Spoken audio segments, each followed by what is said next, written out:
Some of today will be play testing, some of it will be finishing off the warrior skills and adding the new vampire ones. But the warrior ones are mostly, I think, done. I haven't done any animations or special effects yet for them, but mechanically they're working. Apart from the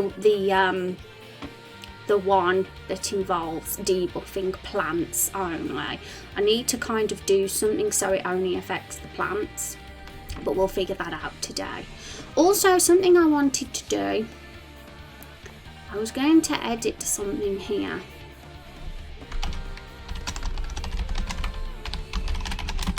Approximately, because I'm always late. Oh, I've got a typo there already.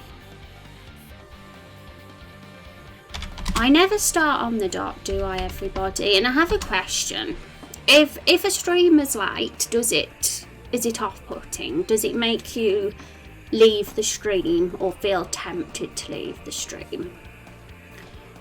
Because one of my things that I often do is be late by about 10-15 minutes most days. So I'm very curious, as the viewer, what that's like for you. Is Jesus going to be a vampire? Nah, he's either a warrior or a hunter. Only Rose is exclusively a playable vampire character. Doesn't mean she's the only vampire in the story. We can totally have other vampires, a faction of them or something, but she's the only playable character that has a class as a vampire. Because we're once the class is taken, the taken sort of thing. So like we've got, where is our big list? Here they are. So we've got a big choice, but once somebody takes one of these, it's taken for good then. And we can potentially add more over time if we think of other class ideas. I always say if anybody's got any suggestions, feel free to offer a class suggestion. And hi Master Emerald, how are you doing? It's good to see you. Good day, and Val, sneaking in like that. Every time your nose itches, someone is talking about you. Most certainly only good things. I hope that it's good things, Zexy. Let's hope it's not any bad things. Also running to doctor, see resident vampire. Oh, how's the appointment go, Val? And GG with those raindrops, Neffel. I'm often late getting started too, so it doesn't put me off when someone else is. Oh, thank you, Master Emerald, for your feedback there. I'm just intrigued to hear what people think about that when streamers do run a bit late, and if it is a deal breaker for some viewers. But thank you, Master Emerald. If I'm looking forward to watching someone, I'll go back and check in later, but sometimes I might forget and not go back. Yeah, that's definitely a downfall. I had someone tell me once that maybe me being late affects me negatively. Like if I was always on time, maybe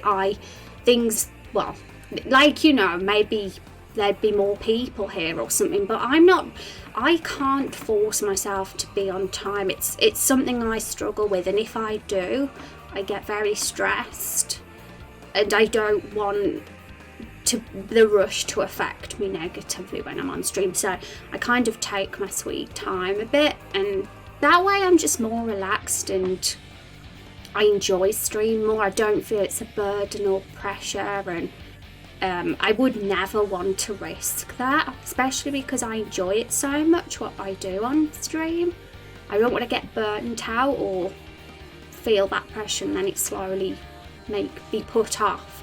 So I'm gonna just continue doing that as I do it. Just start after 2:30 UK time each day, just slightly. Some days I'll be closer to the 2:30, but sometimes I might be just after. So I've added the approximately there so people do know. And I'm confident enough in my content to think that viewers will, like you say, Elite, check back. If you look forward to seeing them, that's what people will do. And I'm confident enough that people are excited enough to do that for my stream, hopefully. I will be back in a bit. Yay, thank you, Val. Everybody can be late sometimes. Yeah, and I'm one that does it a lot. But it's something something. It's always been a thing of mine. It's not a good thing, of course, but it'd be great to beat it and be on time. Always being punctual is a very good quality, but I do find it gets me stressed and anxious. So to avoid that happening, Twitch, my community, my channel, it's a nice place, an enjoyable place. I would want to keep it like that for me, not a stressful place. It's a really good question. If the starting soon screen is up, I'm normally willing to stay in for a while, especially if it's something interesting. Now, if it's a random person who I've never seen before, I might skip to the next stream. Fair enough, Sexy.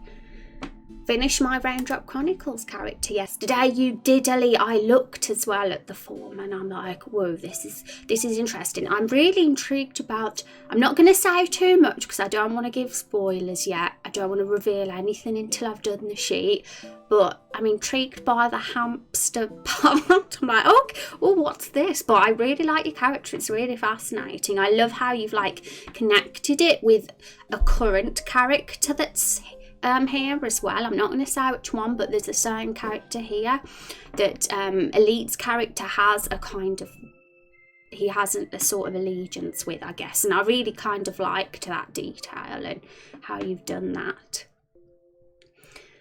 Seen something in Discord. Yeah, we know what Elite's character looks like. He put that in yesterday. He's look at that moustache though. If we ever had to stone a character, their tagline could be, I put the chronic in Raindrop Chronicles. That's funny. We should do that. even if we don't get anyone in the community be that kind of character, we can totally make an NPC like that, because we do like create at the NPCs when we have a new town or a new village or city. We create a bunch of NPCs together then. So who knows? One of the villains said they love hamsters, so that's how I'm buying them off. That's really funny. It's really wacky and bonkers, and I like that we're keeping that theme of that wacky humour in the game. It's great. So I'm looking forward to seeing how that story came about with the massacre, and there might be a little bit of a flashback sequence, maybe. Who knows? Rose, our little Chibi's in the stream are missing. There's only you. Oh, you're there as well, Akira. Don't you worry, you're there. From a marketing standpoint, he must have been hiding for a second. From a marketing standpoint, you're a niche market, which means your audience is coming to you for something that isn't actively available 24/7. So you don't really compete with other streamers. Watching someone play Spyro or Death Stranding is completely different from building an RPG. So from the information I have, I don't really see you being late as something that would negatively impact you. But I'm new to the community, so grain of salt and whatnot. That's a great point, Zexo. And I think definitely now what you say is very true.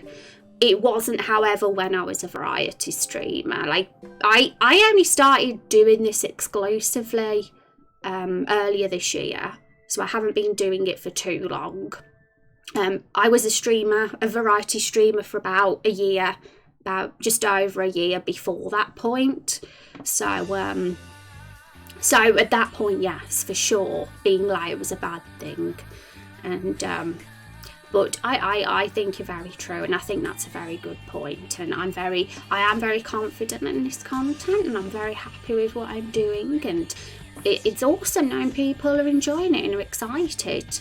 And I think as long as you guys know that I don't always start dead on the 1/2 that it can sometimes be a bit closer to the 1/4, then that's okay, as long as the community knows. Because I think what's most off-putting is if when they think, oh, she's not here, she must not be streaming today because it's 2:30 or whatever the time is for you, and you're like, oh, she's not here, so I'm gonna go, she's obviously not live today. But as long as you're aware, you'll know that it's just me being a little bit late. So that's why I felt I'm gonna just, when I write my schedule now, where are we? I'm always gonna put approximately, just so people know, especially when people are new, so they know that it's not always on the dot.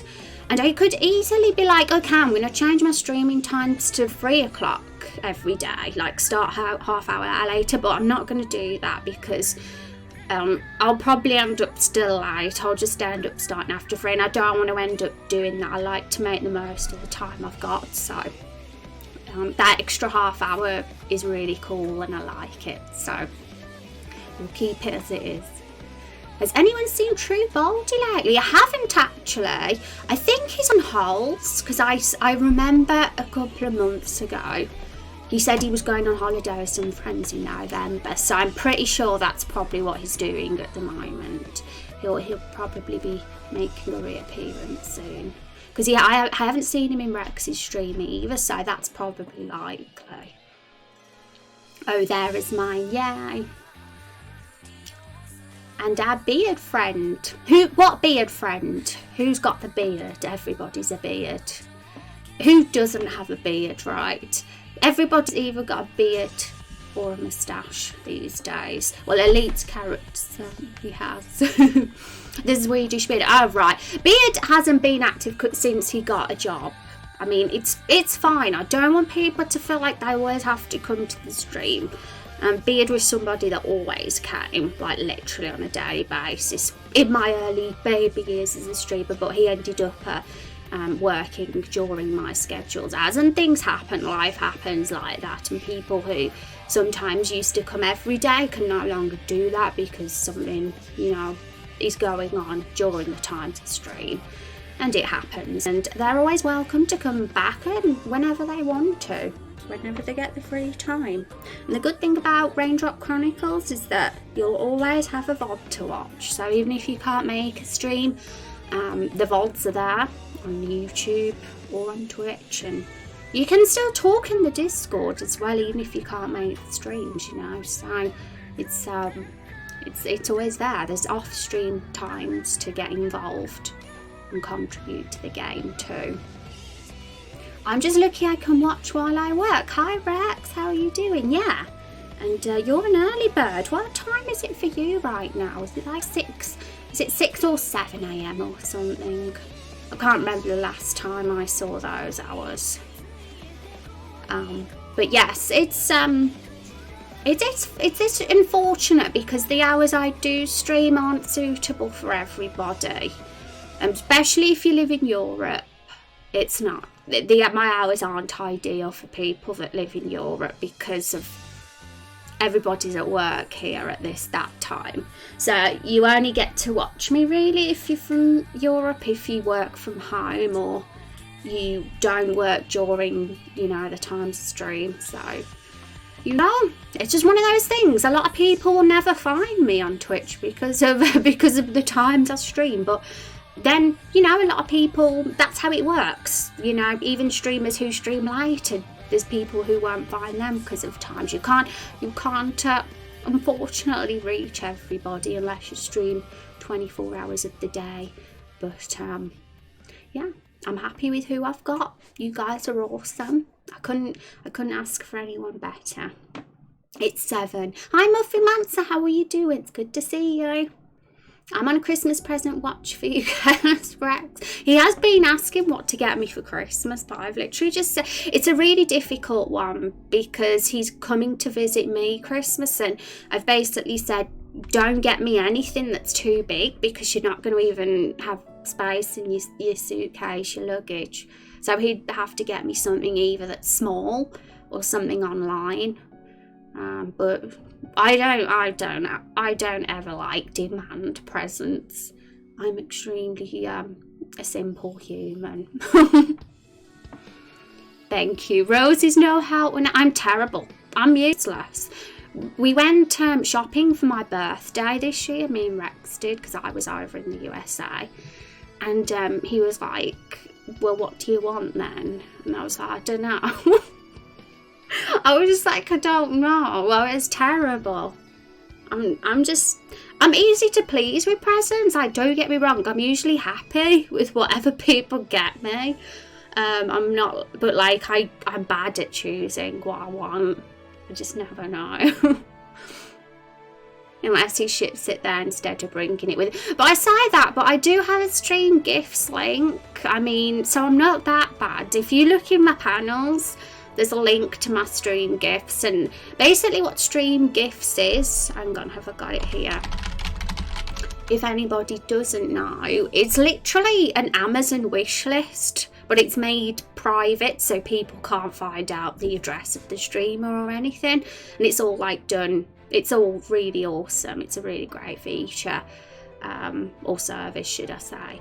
So basically that's perfect for Christmas presents because I've literally listed stuff from Amazon that I'd probably like to have.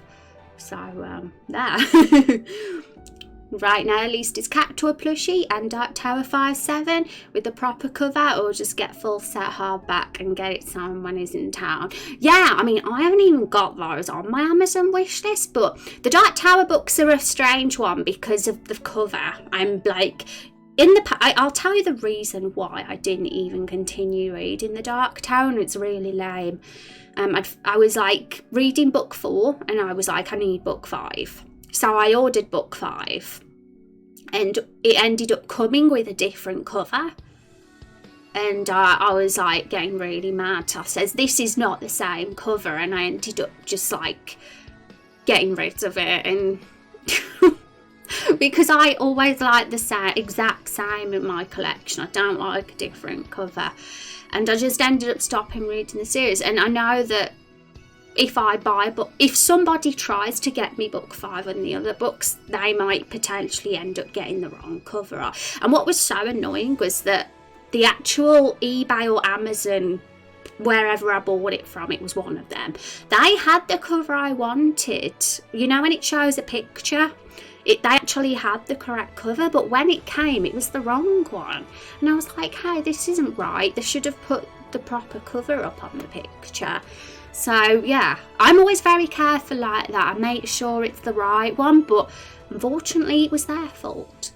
And so next time when I order one, I did actually find one on eBay for only £3 because it's second hand, because you can't get that edition anymore for like new.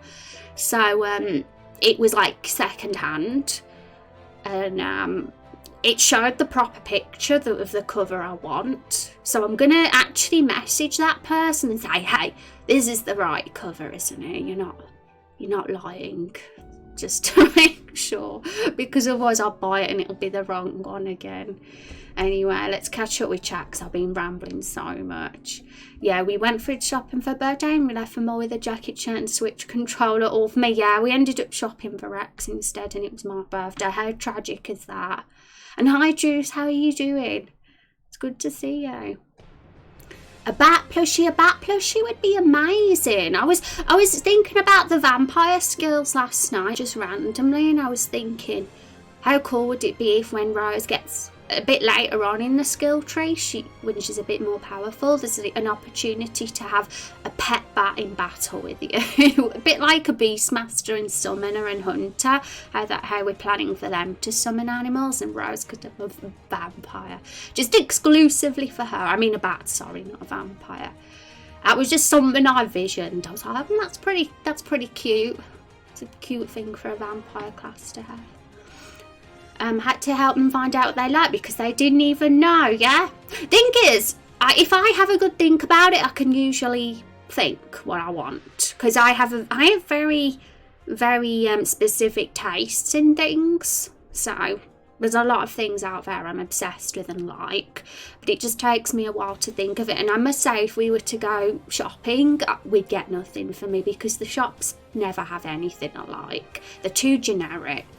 That's the problem. That's why I love online shopping, because there's always more likely going to be something you like. Well, Rose has left a choke and a dress here. I could wrap that up joke as if I wouldn't know. You must think I'm a right dope. Traditional vampire weaknesses gonna play into the story of the game. Somebody mentioned yesterday, they said, so Rose is gonna not like sunlight then. I forgot who it was now, but I was like, no, this isn't Twilight. Rose is badass, she's fine in sunlight. But who knows, like, we need to really, like, have a good conversation about the lore and things. Vampires are very much undecided at this point, and because this is all improvised and done as we go along, it's something we'll gradually flesh out over the course of the game's development. And we only know so far that vampires aren't a race in the game. They're more of a faction that get turned. They are humanoid. Like, somebody asked me yesterday, let's go in general ideas discussion, Liquid, that's it.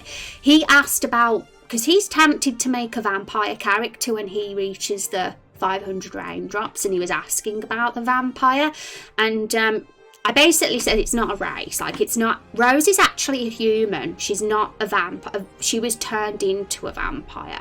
So basically anybody that's humanoid, that would include human, elf, fairy, neko, dwarf. Are those all that humanoid race?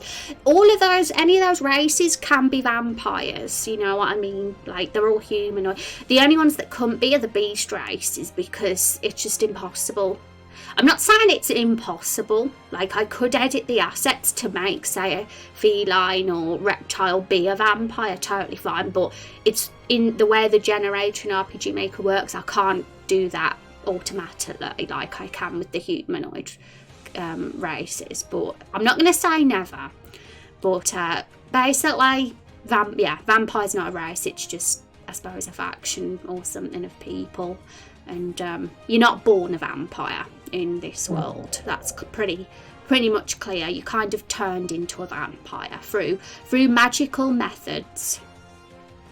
On fire, on my skill doc I had fire weakness. Yeah, fire, it makes sense as well, because we haven't really talked about resistances in battle yet or anything like that, but Akira has done a document and listed what the races and the classes could be weak against, which will be really useful, because at some point we will have to add that. But at the moment we're kind of doing everything a step at a time with the battle system, because otherwise we'll have to spend the next 30 or 40 streams doing the battle system and it'll be a bit too overwhelming. I like to break things up a bit. So what we're planning to do first is the first 12 skills.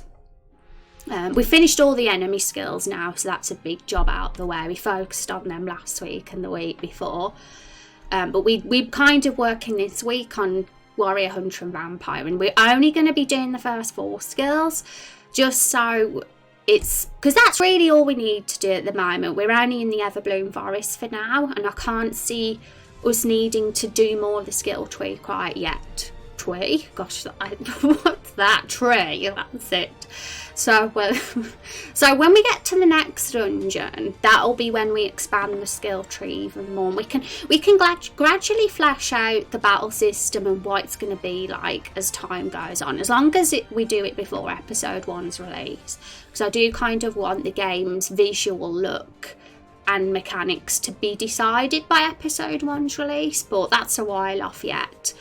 And somebody asked yesterday, they said, when will episode 1 be released? And it kind of was planned for spring summer, but I don't want to set that in stone. I will very much extend the deadline if we have to. If the game is not at the right state, I will not refuse to extend the deadline. But we're gonna see when the time comes where we are in the game. Like, so by the spring, by about April or something, we'll look at where we are and we'll probably make more of a decision on a release date at that point. It's still too early to talk about that at the moment. So the original Dracula could go into sunlight. He was just weakened a bit. Oh, really? So it wasn't Twilight. Okay. Well, Rose is a badass. She don't have weaknesses. Nah, that's a lie. Everybody's got weaknesses. I guess we'll have to chat about that, because it's still very much a question mark, but fire is likely to be one. Half demon what did you just write? Typos. Hi Kermit, how are you doing? It's good to see you. You having a good day? Half demon skills will be in the middle specialisation in Legion's skill tree. Cool, yeah. We do need to really kind of have a sort of template of how a skill tree will look at some point, roughly. I think we says we might do that a little bit later on though. Maybe maybe the second or third dungeon will really start fleshing out things out a bit more. But we're trying to just get the skill tree workable at the moment, and I'm actually going to do a test play and show you guys before we begin today, because I was messing about last night with the skill tree plugin and getting it to work, seeing what it was like. So let's just hide our little avatars for a sec. How you doing, Rose? I'm doing good, Juice, thank you. How are you? Okay, so skill tree, and I'm not sure if I like it being there in the menu. I'm not even sure I like the menu at all just yet visually. We might do a complete overhaul of this before episode 1's release, because you know it's working at the moment, it's workable, but things might get changed and improved as we develop the game. But what have we got? So this is kind of a basic idea. The good thing about this plugin now is it can be it's highly custom. It can be highly customized. The boxes can have images in them and everything, and you can set your own background, and you can set the sizes of the box too. And I actually have set the tree up so it's horizontal instead of vertical, and I think visually, because of the size of the screen, that might actually work better. So it's basically this is exactly how it looks in Draw.io, except horizontal instead of vertical. We start with adrenaline for warrior, and then we go into the others. And if you click, it gives a description and tells you how many points it takes, but obviously you can't unlock these ones until you unlock adrenaline. But I've put some job points, well, class points in that chest, so I should have some now. I'll be able to unlock it. So it does a really cool animation, which I think is quite badass. But this is like just how it looks as a basic. It's going to be changed eventually. Like, I would love to put some images in that are relevant to warrior and whatever the class is. That would be really cool, if I can ever find any. But I think we can even show the class points it costs on the actual square as well. I think there's an option to do that and put a bit more info in the actual square. At the moment we've only got the title. So he has adrenaline learnt now, so that should be there in his skill list, and it is. Hi Lude Melon, how are you doing today? It's good to see you. Hope you're having a good day. Bino Ferret, how are you doing? So how long do I have to be part of this stream before I qualify to suggest a character for the game? I had an idea for Rose Rainblood Psychic who is called Poppy Paper. God, that is so bonkers. I'm like, Monk, it's great. Well, yeah, Elite's answered the question before I can even answer.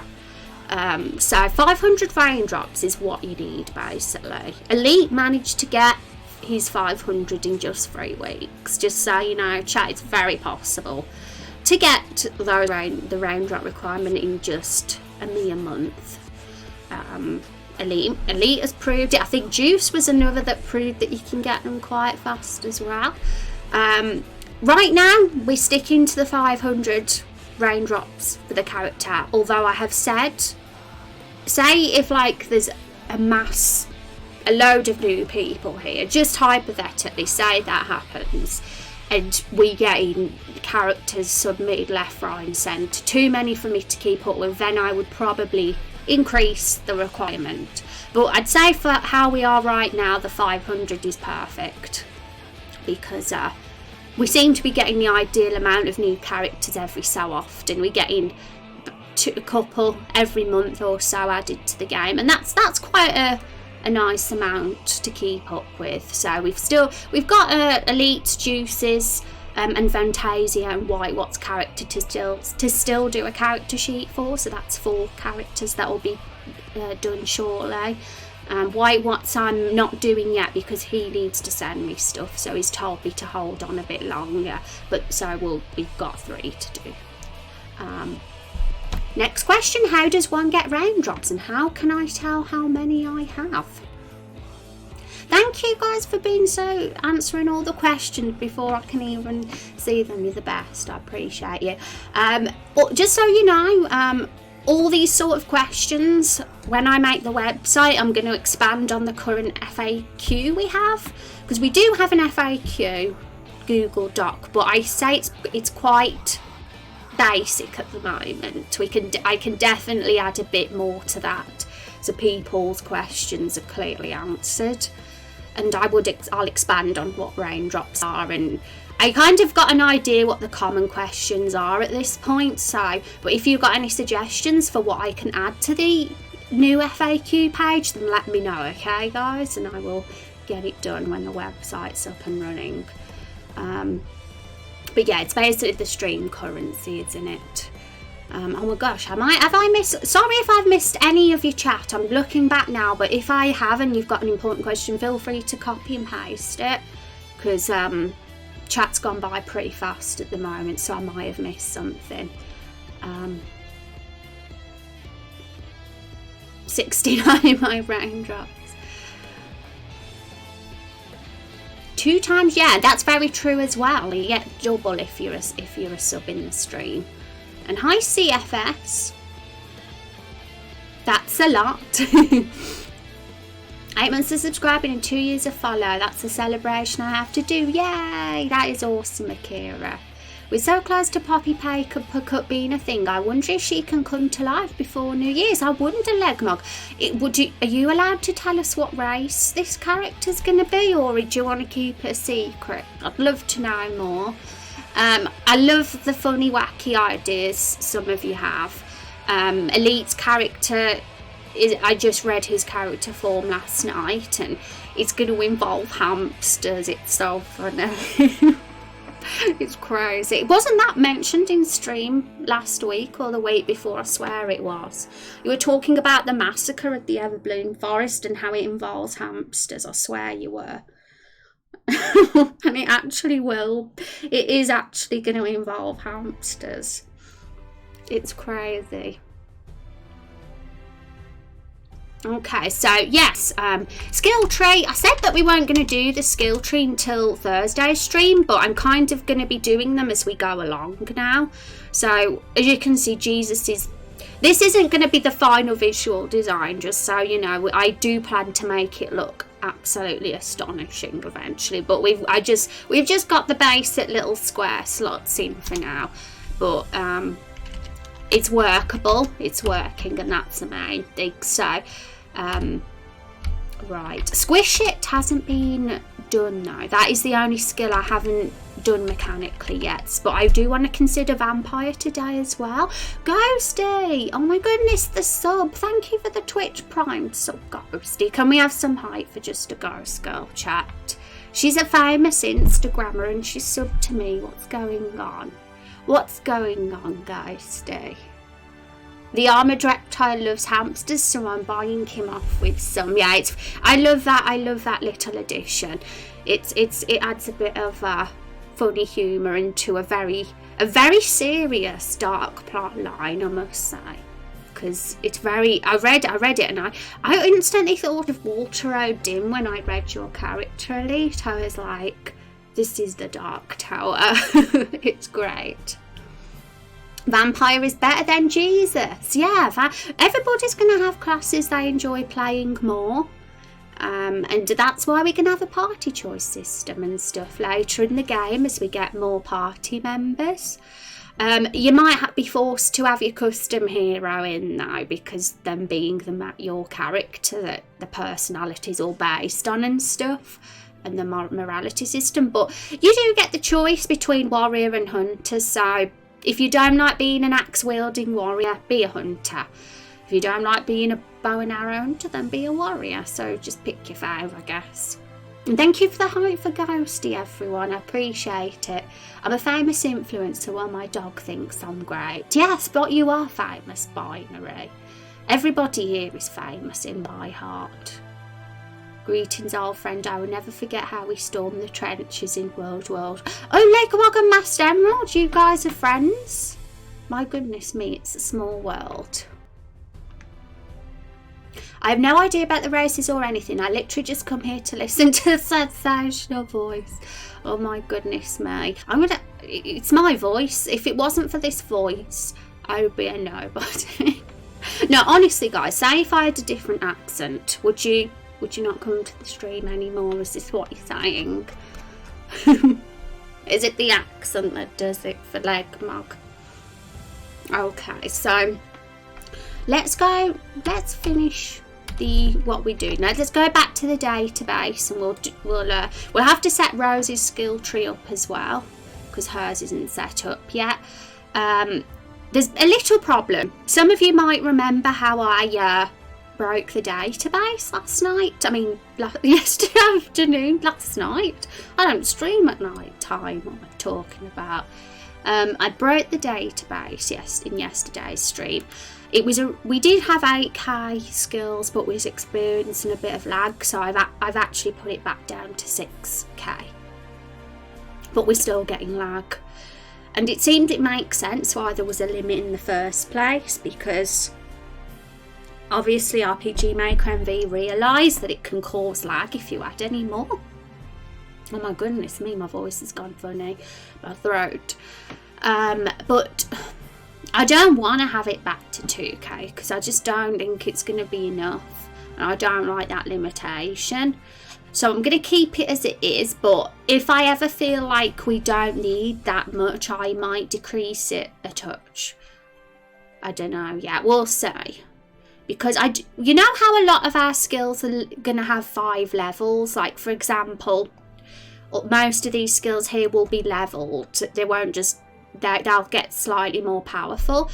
I don't know whether that would be classed as one skill, or whether they'd all have to have separate slots. Because if they all have to have separate slots, then it's gonna take up a lot of skill slots. But if there's somehow we can like use a variable and have those levels all be the same skill, then that will save a bit of space, and maybe we won't need as many as 6k skills. It's hard to judge at this point because I don't really know how things are going to work entirely. But it's not a big deal, the lag. Literally all it is 5 to 10 seconds of a little slight pause as I'm inputting skills, as I like call the skills from certain sections of the database. But it doesn't affect the game and how the game runs in the slightest. The game runs fine.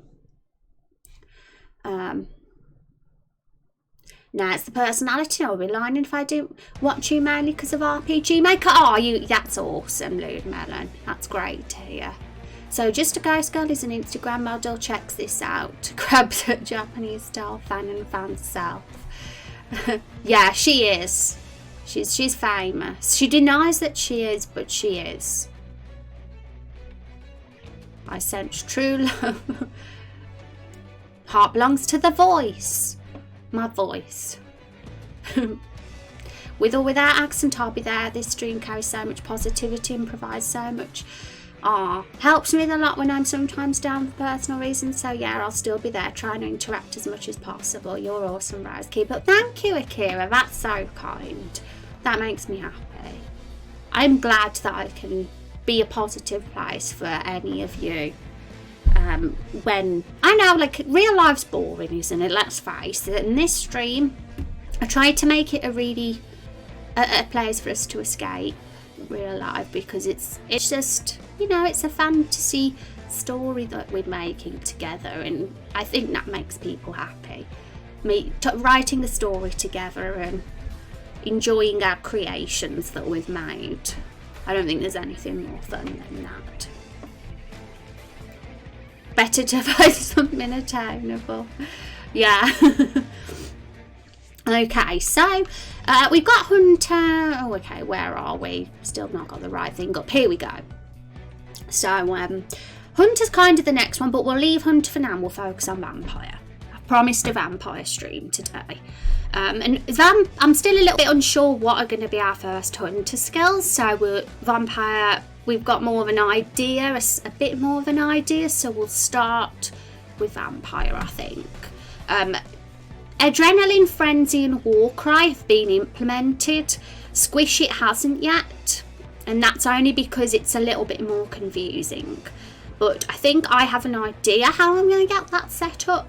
And just so you know, Squish It was Crush It before, but we're not getting rid of Crush It. We will be keeping Crush It, but it will just come later on in the skill tree, because Squish It feels a bit more appropriate for plant-based enemies, being as we're in the Everbloom Forest. So I felt it could be nice to have a more specific skill for those. But Crush It will be perfect for like rock or armor based creatures and humans for sure. Just wait till Poppy Papercut explodes onto the scene. Raindrop Chronicles will really shift into 5th gear. I have to say I'm very intrigued. Very intrigued to find out who this Poppy Papercut's all about. She sounds like she's going to be really as iconic as Carol the Barrel. Like that kind of level. I wonder if anybody will ever be as iconic as Carol the Barrel. What do you think, guys? I think Stumpy nearly got there. Stumpy kind of was getting there and might get there when we've done his side quest. And Binary Ferret, I swear you were the one that thought of the name Carol the Barrel. Am I right? I remember when we thought of the barrel, the idea of having a sentient barrel, and I was like, okay, what's its name going to be? And I put up a pal. And I am pretty sure Carol the Barrel was Binary's ferret's suggestion, if I'm not mistaken. Carol is made of wood from Father Maple's one. Oh my god. See, this is interesting. We don't know Carol's backstory.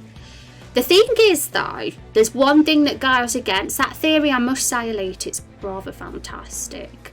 But there's one flaw in that story, and that's the fact that Carol and the hero were both stowaways. They were on some form of transport to get to the Everbloom Forest. The hero hid Carol to get there. That's something we know from how the game starts, because Carol's like, get out, I can't believe I was stuck with you for so long.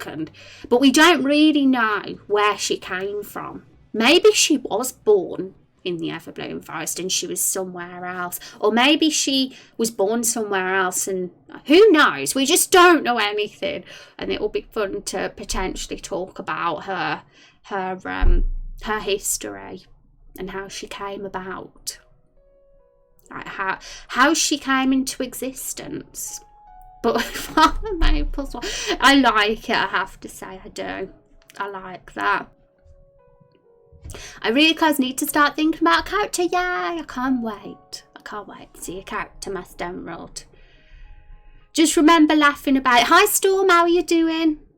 So Carol's not an Everbloom native, presumably. I mean, like we say, she came from elsewhere, but we don't really know that for sure. She could have been somewhere else, but she could have spent her earlier years in the Everbloom Forest, and maybe she's coming back to the Everbloom Forest. Maybe that's why she came back here in the first place, because she's got something to do. Maybe she's on a mission for something. Maybe it was, I mean, she could have been just taken here along with the other barrels and ended up here by chance, but there's very much the chance that she came here on purpose as well. Maybe she really is related to Father Maple. Or the good tree. Because don't forget, we got two trees, haven't we? The good one and the bad one. This one here is the good one. He's the good one.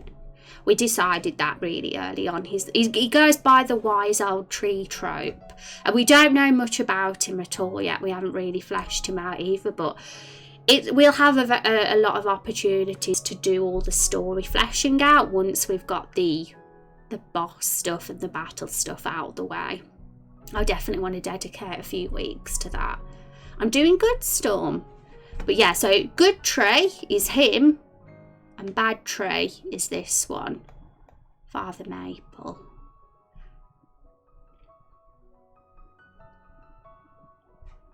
And maybe Carol the Barrel is the daughter of one. Well, not daughter, because you couldn't really call her the daughter if she was made from their wood. But she had to originate from somewhere, you know what I mean? She was obviously made from something. that was in the forest, and makes total sense that it would be one of these guys. She's Stumpy's sister after all. We're really coming up with some theories now. Maybe she wasn't always wood. But yeah, we're coming up with all sorts of ideas, and we'll probably all do it by poll when the time comes. Because we'll have to like decide for good what kind of story Carol has. And everybody's going to have loads of ideas. I don't doubt it. So be exciting. But where were we doing? Oh yeah, vampire skills. We're really going off track, but I don't mind going off track. It's a blast to just talk about different things. Makes me excited for future streams. Okay, so vampire skill 1. Let's have a look at our little thingy-majig that we've got. Okay, so I thought Drain would be a good first skill to go with, because it's your standard generic vampire skill that doesn't fall completely under any of them. I suppose it could fall under the butcher one, but it could fall under the destructive and the healing as well. Yeah, it's more of a, could be either. So it's I thought, yeah, Drain is a good first one. And then it's kind of just thinking of a good ideal first skill for these builds. And something that's not too overpowered for a first skill. And I had an idea of some that could fall in these two, because we were a little bit unsure at this stage. But I was looking at our little skill ideas here, some of these which Storm Eagle did. And for the healer build, the one that drew me was the Blood Pact and transactions, sorry, which basically is like healing your ally with your own blood. So they sort of take some of your health to be healed themselves with transaction anyway, whereas Blood Pact works. Does it work similarly? I can't say the word. Does it work in a similar way to transaction? What's the main difference between the two? So you've got in brackets there 10% of your maximum health. So it looks like that it does kind of take some of Rose's health as well when we transfer it to there. But I thought that one of those two, or a combination of them both, could work really well as a first skill for this one. Because introducing a healing skill early on is going to be important. We currently don't have a method of healing. A warrior can't heal. Hunter can't heal, as far as we're aware. So having a way to heal that isn't just potions alone could be pretty tempting. And having Rose be that healer by giving her own blood to fill up the warrior or hunter's HP could be really beneficial, and it wouldn't be as frustrating. We wouldn't get through our stack of potions too quickly then if somebody learns that skill. And it works pretty well, especially with Drain, because as she's draining enemies' blood and gaining it for herself, she's passing that on to the hero, that her allies, and so it's like a little cycle of what we've got going there that works quite well. And especially we're working with the warrior too, because he's like her tank. Well, he has an option to be a tank with the taunt skill, so he could potentially protect Rose from getting the brunt of the damage, because Rose is quite squishy as a vampire. She's a bit of a squishy one. She's not going to be wearing heavy armour or anything. It'd be light armour, I'd say, for Rose.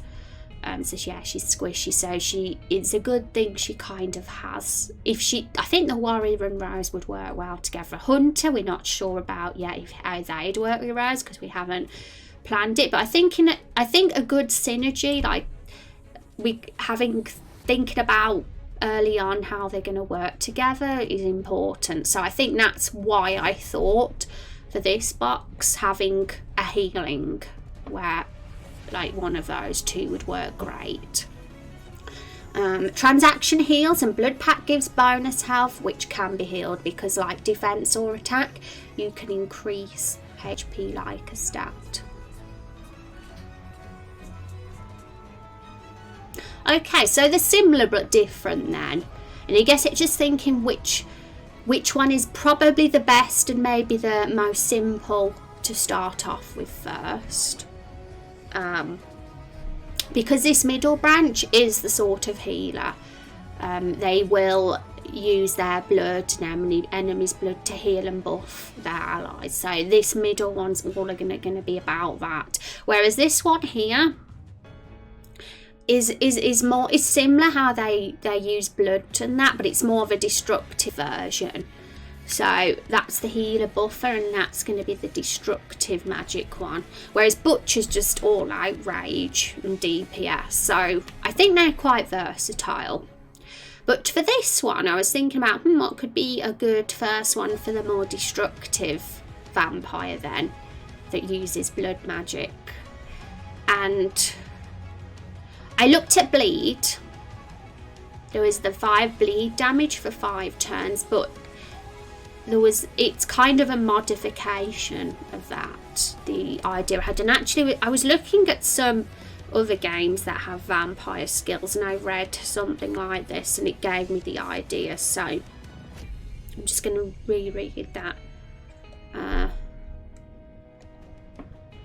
Oh yeah, it's what was the game? Let's have a look what the game's called, just so I can White Wolf. I've never heard of White Wolf before. Does anybody know it? But they have like some sort of skill called that's corrosive blood.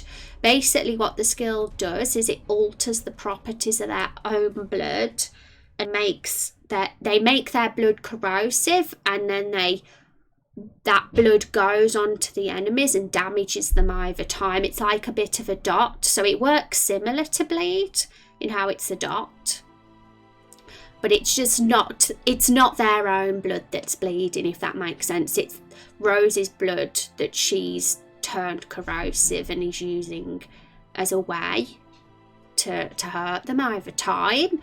And I think that makes sense, I guess, because not every enemy can bleed, so that's a good way to get over that little flaw. And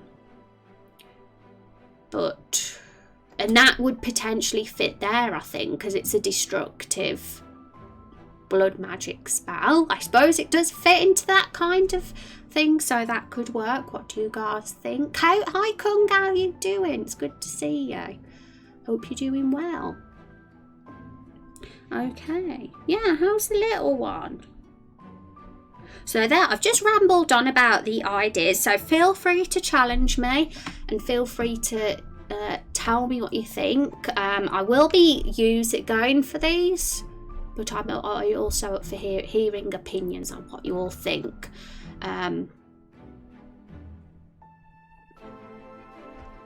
So it's thinking of a name for this one, and I am thinking of going for transaction.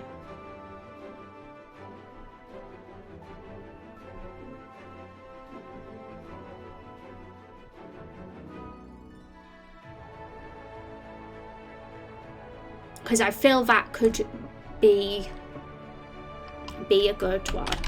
I don't know 100% about the name yet, but we'll keep this one for now. I'm up for suggestions. And I don't know what percentage we should have it for, if we should keep that particular percentage. 80% of your current health. Would that be too much? Or I can't even vision it because I'm not very good at numbers. So we could go for that, or we could the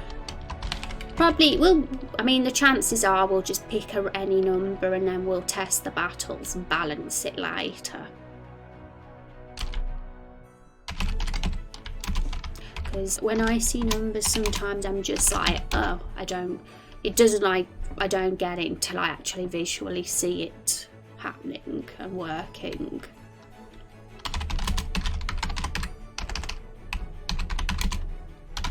Numbers are my weakness. So I'm going to just put it as it is currently, but if we want to modify it, we can. White Wolf is responsible for the tabletop RPG Vampire the Masquerade. Oh, it's the one responsible for that. Awesome. They're pretty beloved, at least among gamers here in the States. Awesome. So I used a good, bit of inspiration there for our vampire then, by the look of it. Oh no, I'm not an ear infection, Kung. I used to suffer with ear infections. They're the worst thing ever. Oh no. So painful. And I'm glad he's feeling a bit better. So if you had 10 HP, 80% would be 8 HP. Health would be 80 hit points. Okay. Well, we'll implement that very soon and we'll see how... We'll have to get my head around how it's worked, but we'll do it. It'll be fine. We might modify things a bit. Like, I think Rose's HP is around 100 something. At this point, we might change it a bit though, because numbers wise, things aren't set in stone yet. Because once we do the balancing, we'll be able to have a good idea what exactly the numbers can be. But I do think it's around 100 HP. So it would be 80 HP then in that case. Say if it is 100. And 100 health would be, yeah. Using 8% is not a lot if Rose took a lot of damage. Explanation: if Rose has 200 max HP and she uses a transaction, it takes 40 HP away, as the cost is 20% of max HP and it heals for 8%. So blooming hell, loads of numbers there. I'm getting it all. Yeah, I'm just gonna let that all go over my head until we actually implement it, guys, because I get all confused. I'm one of these visual learners that actually have to see it in action before I actually fully understand. But we'll get it. We'll get there. But thank you very much for your creative skill ideas, Storm Eagle. I thought that would be a great one to have for that. I'm still a little bit confused with Blood Pact, but I do kind of get that there's a difference between them. And that's done over turns rather than all at once as well. So it does differ. Okay, so the corrosive blood, and I have no idea what we'd call that.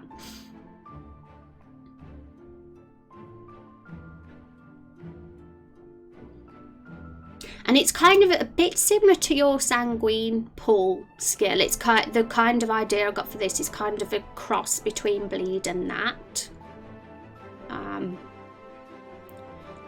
I'm not sure whether this one in particular would be a pool of blood below the enemies visually, but it would definitely be like blood splattered over them and hurting them because it's corrosive, and it would do damage to them over time. So I will put corrosive blood. So far, I'm not a fan of that name. I think it's a bit long.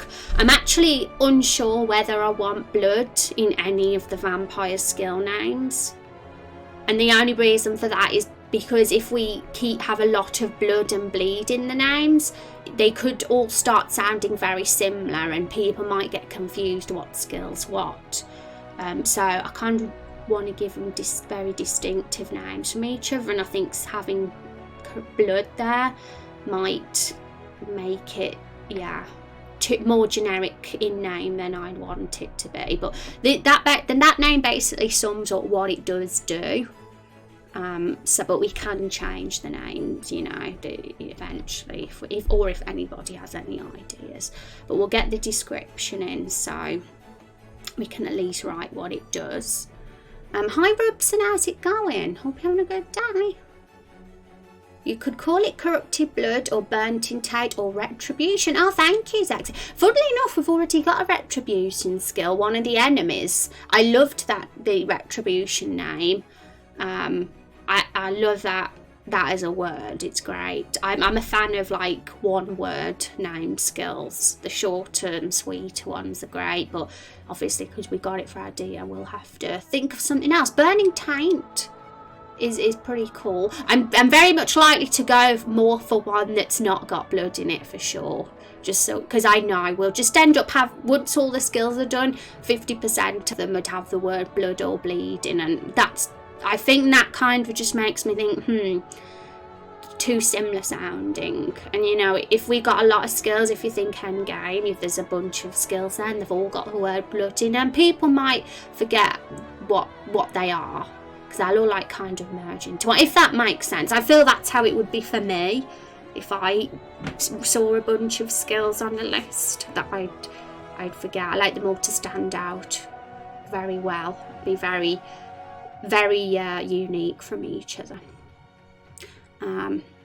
Sanguine Pool isn't a dot though, it's just an AoE to replenish HP after healing your allies. Oh, I see. So Drain is more of a single focused and this one is multi-focused. Okay, cool. I guess I thought the thing it resembled, it was the fact it was a pool of blood below the enemies that deals damage. That kind of reminded me of a whole corrosive blood sort of concept. So which is pretty cool. I think the Thaumaturge in general is kind of going to be that sort of build. They're like, they make their blood very destructive and damaging, whereas this one, the middle one, does the opposite. They use blood but use it for healing purposes rather than destructive purposes. And the Butcher just isn't magical based at all. They just all outrage like a wild beast. Back, and I got a croissant. Oh, yummy. I like croissants with chocolate, I do. Melted chocolate, Nutella. Or just corrosive, that's enough information. Or corrosion. I feel corrosive feels like there's something missing. But corrosion might be better as a skill name. What do you reckon? That's so tasty. It does. It sounds super tasty. Blood Bite, Gore Slash, Scab Attack, Plaster Plonk. Oh, Plaster Plonk sounds so funny. I like it. Don't know, I like those blood themes attack. I do like the blood themed attacks, don't get me wrong, but just not in the name, because I can imagine otherwise I mean, I don't mind it in one skill having blood in, but say if we start getting a list of skills with blood in the name, then I'd get confused anyway. Maybe you guys won't, but I know I'd get confused. I'd forget which skill was what if their names were too similar sounding. Corrosion is way better. Good idea. Okay, right, we'll call it corrosion. Is that spelled correctly? I think it is. Sepsis. Corrosive is similar to toxic and sepsis is blood poisoning, so it might be a neat play on words. I don't know. What do you think, chat? Corrosion or sepsis? Let's see what you think.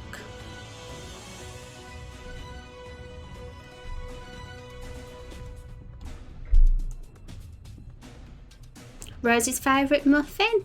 I like all muffins. All the nice foods. Corrosion is more, you think it's a bit more accessible sounding. That makes sense. Yeah, I must admit, with sepsis, I've heard the word before, for sure, but I would have to define it in the dictionary just to see what it meant. Whereas corrosion, I know that straight away. Okay, well, no, we can all go with corrosion for this one, but if there's ever another skill that is appropriate that fits under sepsis, then we can have that too, or something similar. We'll see how things go. We're going to have bazillions of skills over time. Well, not bazillions, but we don't want too many. And most of them will just be this one leveling, like 5 levels of the skills. But we will introduce more vampire skills for sure. It's not going to be just these. I guess thinking about an ideal skill amount is something to discuss. Like, do you guys prefer RPGs with less skills in or RPGs with more skills? Because some, like Final Fantasy XIV for example, is an MMO that the classes and jobs have a ton of skills, like loads. Like, you need a really good memory to remember them all. But there's other MMOs.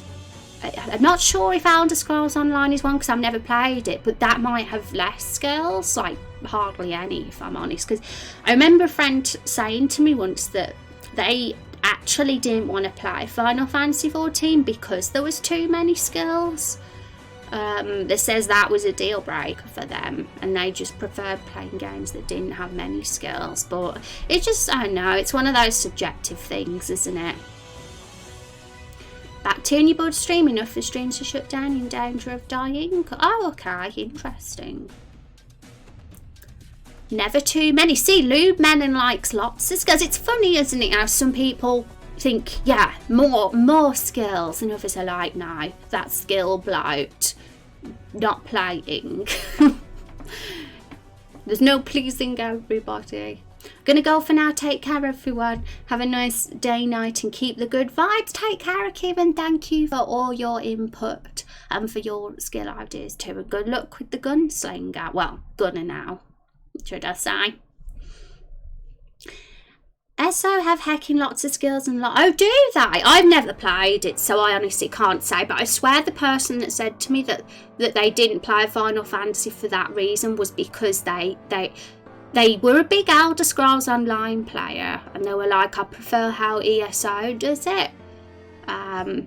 They were like, Final Fantasy has too many skills. I was like, oh, that's interesting. I mean, I wasn't like disagreeing with them. I actually thought, I was actually quite intrigued by Elder Scrolls, the way they were talking about it. I thought, that's actually quite cool that there's not many skills, because I'm one of these people that get confused if there's too many skills. But if it's done right and the skills synergize together well, I think having the choice and all the options can be quite fun. I don't know, it's one of those things, because either Raindrop Chronicles is going to go that way where there's a bloody load of skills, or it's going to go away where we're probably going to not have many. It's all what people prefer. Because the fact is, these skills we currently have, they're at level 1 at the moment, and later on in the skill tree there'll be an opportunity to level them up. So that's usually how some games do it, to keep the skill amount small. They just level up the skills they do have rather than introduce new ones, which is fine to do as well. I think it's okay to do a bit of both. You prefer not too many skills? What would you say is the amount that would be too much? Like 50, 20, 100? I guess it's like thinking of that number that would be way too much for people to comprehend. It's good to have like a number in mind that would be the max of skills for each class, so that when we're thinking of these skills, we don't get too carried away. Well, if it's not an active time turn based, then more skills would be fine, but when time is of essence, then less skills is ideal, because too many can overwhelm the player. That's a good point as well, Rex. This is turn based. This is a turn based RPG. Very, very similar to Final Fantasy X, where you have the little character showing whose turn it is next in the UI. We have that too. And I think there's other RPGs that are similar to that. Is Octopath Traveler one? I didn't play that one, so I don't know, but I do remember them having this little section of the UI that showed the characters, so I'm imagining that was turn-based. ESO, the ESO is more bubbled to your class. Oh, okay. More skills make a game more complex. Complexity isn't inherently good or bad, but it is a line in the sand for a lot of gamers. But I'm glad we had this convo, because I'm making an online RPG, so I'm writing down some notes here. Yeah, these sort of conversations are great to have on the stream, because not only is it helping me come up with the ideal game design for Raindrop Chronicles, but it's helping you as well, because I know there's a lot of creatives here. So that's great. I love that it's helping you, Lude Melon. And that sounds really cool. You'll have to tell us more about your RPG. We have a creative work channel on our Discord. I mean, some peeps might already be in there, but if you're not, and you then just letting you know that's a place for you to post your work.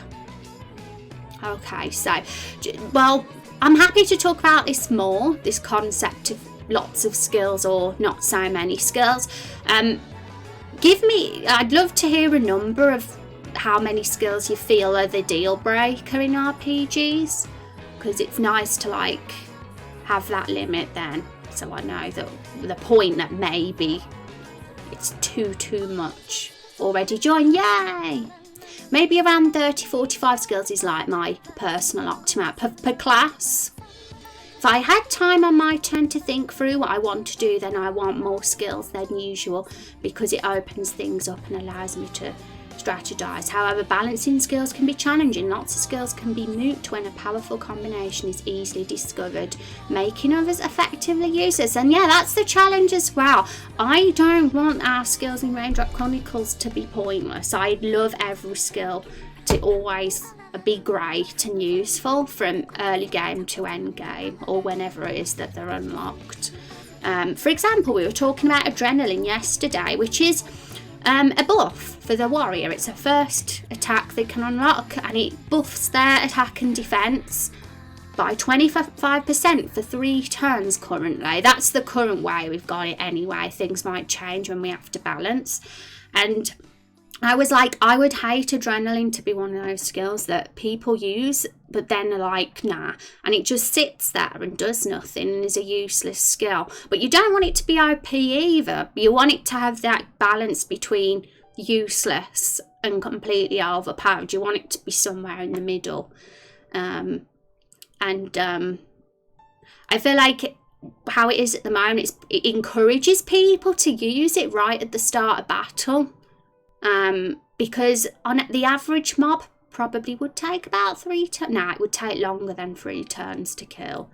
But it's nice to have that boost in attack for a little bit, and defense. It doesn't just boost the attack but the defense as well. And because it's percentage based, it's even when you get more HP, it'll remain useful per class. Awesome, Kung. I'll keep that figure in mind, and I think that's a very fair amount of skills to have, in my opinion, and I can't see Raindrop Chronicles skills exceeding that number for each class for sure. I was kind of definitely thinking more around the 10 to 20 actually, considering a lot of them are going to level up. But we'll see. That's just for now. I don't think that 10 to 20 is too little, do you guys? Or do you think that's not many? But it could literally fall anywhere between 10 skills and 40 skills. You know, it's at this point, things are very early on and undecided that we wouldn't have a number set in stone for how many skills. We're still very early game at the end of the day. But I think falling somewhere between 10 and 40 skills maybe. 40 at a max probably, because that is a pretty big number, and Kung said that 45 would be her limit. So yeah. Personally prefer more skills. I like being rewarded for looking into the game and mechanics and finding fun synergies that are effective. That's really a good point, Zexy, as well. And it's like I'm playing a card game at the moment, Gwent, the Witcher card game, and I was thinking how it'll be even more fun when there's more expansions and more cards that synergize with each other and stuff. And I think that's the whole point of lots of skills. It should make it more fun in a similar way because of all the combinations you can get. And I want to kind of go for that for sure with Raindrop Chronicles if we can.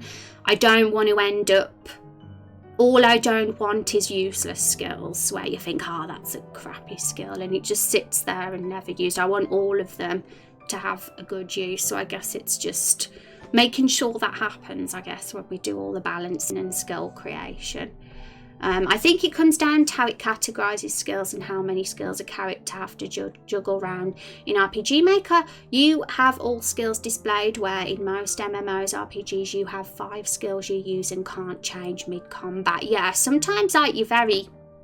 I know in Skyrim, you could only have like 2 skills, couldn't you? From what I remember. I haven't played in years, so I might be wrong. But I remember that people got a bit frustrated about some of Skyrim's mechanics for those reasons. The key to overcoming that is to have those bread and butter skills that you use a lot, but also to include enemies that those skills don't work against. Then you have to use alternate skill strategy to beat them. Yeah. Is that kind of similar? Correct me if I'm wrong, Galit, but that's an interesting point. Is it similar to kind of what we're doing for Squish It, and Crush It? Because the debuff build for the warrior, I've kind of thought it would be really cool if different debuffs apply to different types of enemies. So Squish It's going to be great against plants because you can break through their defense, whereas Crush It's great for armored and hard enemies. And if you use Crush It on a plant, it'd be terrible. And if you use Squish It on an armoured enemy, it'd be terrible. But they're very effective against the enemy you do use them against. So that's very strategic. And I like that. I like doing it that way rather than having one generic skill for all enemies that's a debuffer for defense. That's my opinion. What do you guys think? Because then it keeps those skills useful, and you have to really think about the enemy you're fighting, and it's not just a mash of the skill. Like, you actually have to think, well, this is a plant, so I'm going to use Squish It. Whereas it's just very easy if there's a generic skill. But I think can be a bit crippling not being able to use all your skills that you have to choose. I prefer when you can use all your skills.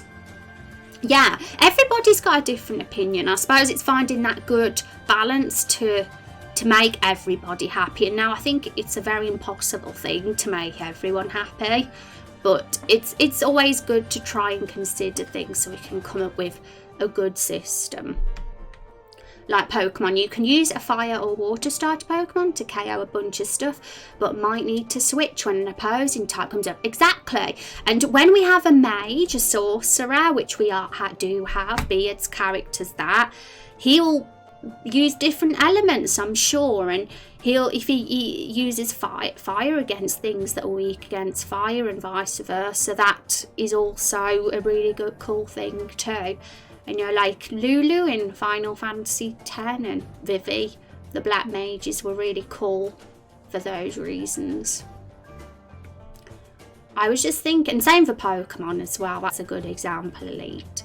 Just thinking that I noticed in certain games, specific bosses and enemies have required me to think outside the box or use a different set of skills. Yeah, and I'd love to hear about those games and bosses, Rex. Like, if you have any in mind that actually did make you think, and if I'd love to, you don't have to say now, but if you ever want to like message me at some point and let me know those bosses, it'd be good inspiration. I'd love to have a game or something I can be inspired by, so we can consider that. Going off Rex's point, I think having a core set of skills that are good and are easily identified as being a good choice, and then having skills outside of that core set be more niche or focused on synergy or focused on dealing with enemies that your core skills are weaker to.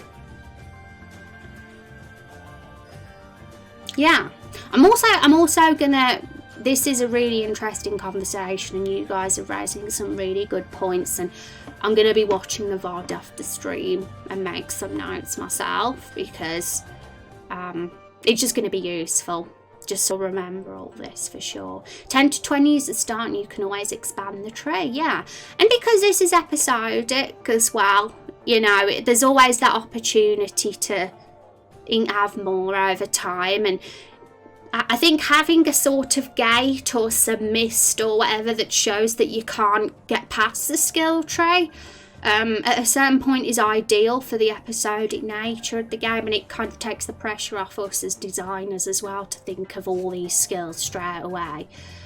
We can take it all a step at a time, I suppose. And I suppose there's a risk that you can like get, oh no, we haven't planned things, we've screwed it up. There's always that risk if we do it that way.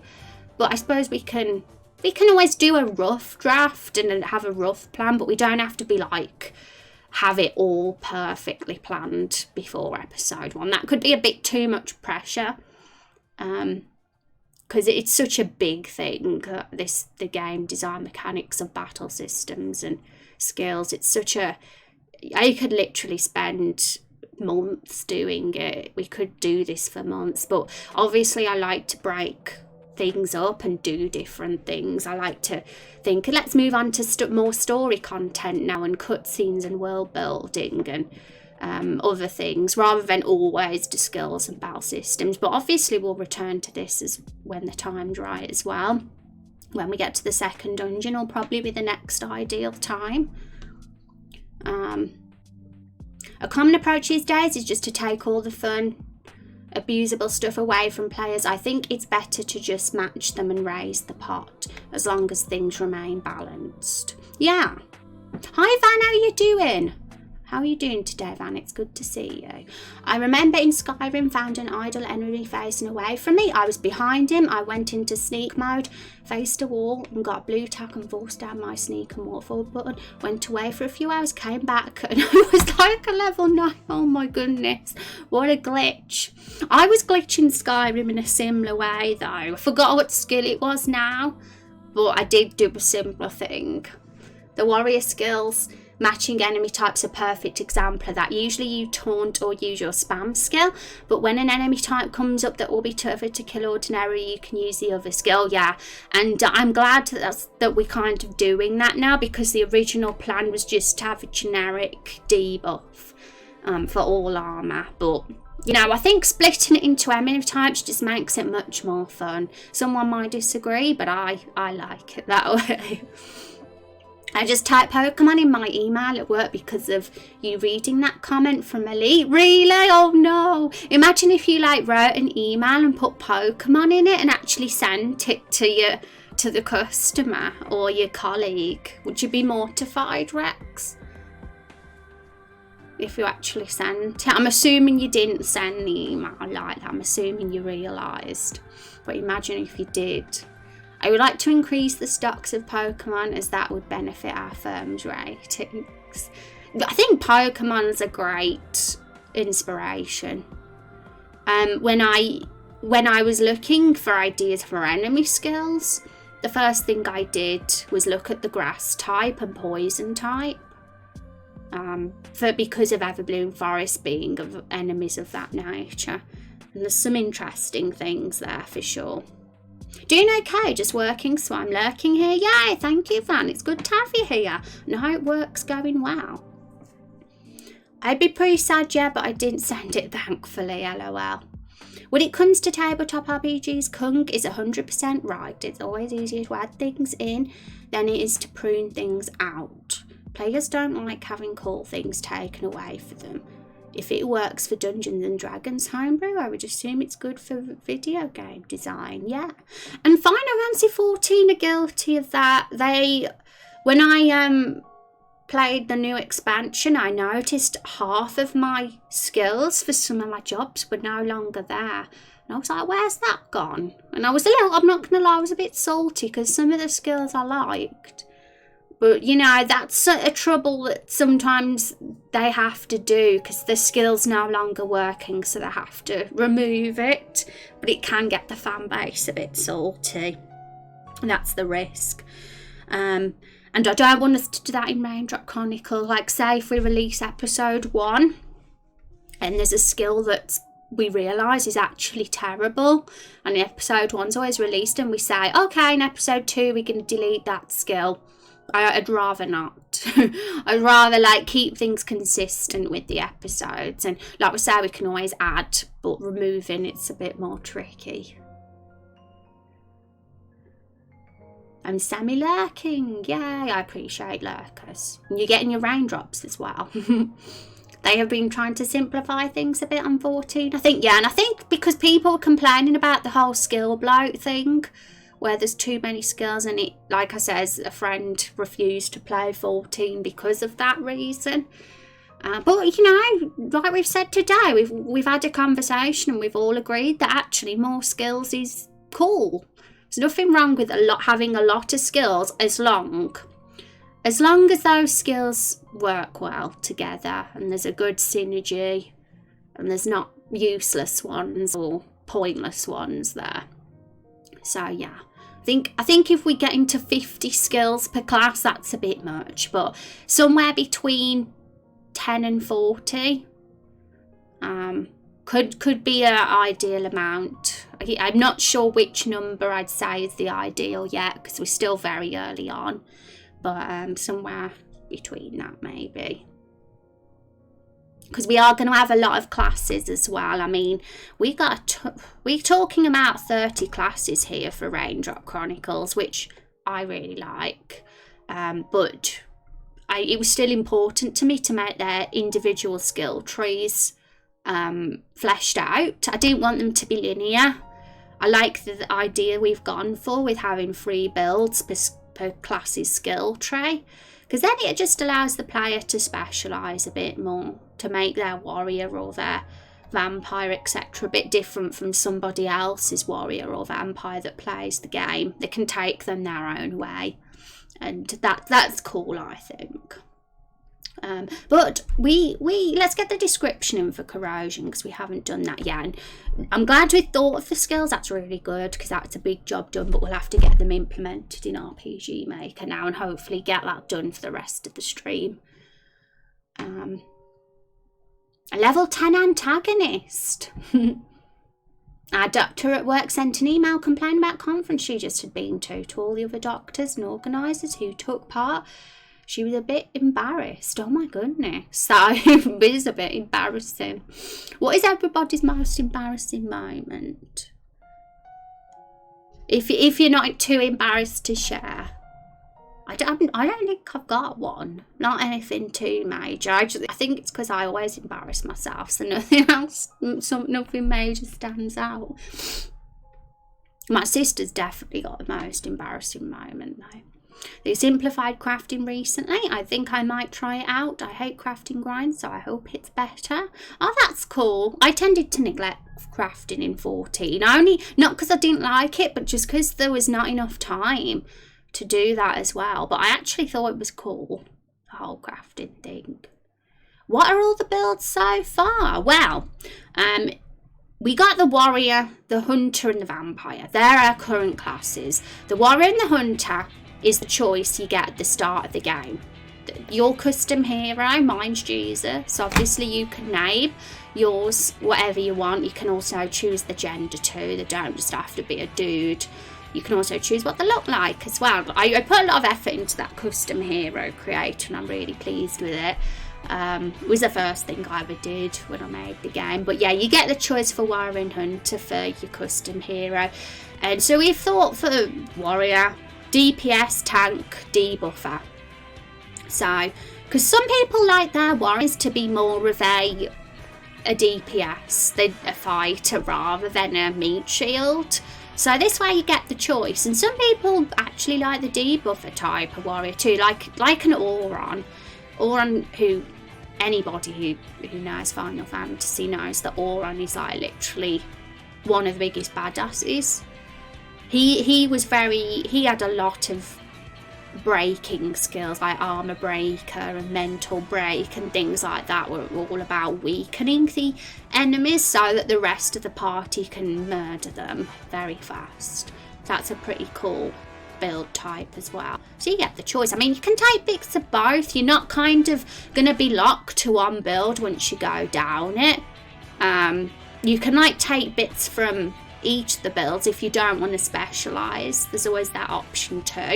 And especially for people that grind, because some people might grind in Raindrop Chronicles once they get to the gate. Once we get to the end of episode 1, there will be a gate, so you can't get any further in the skill tree.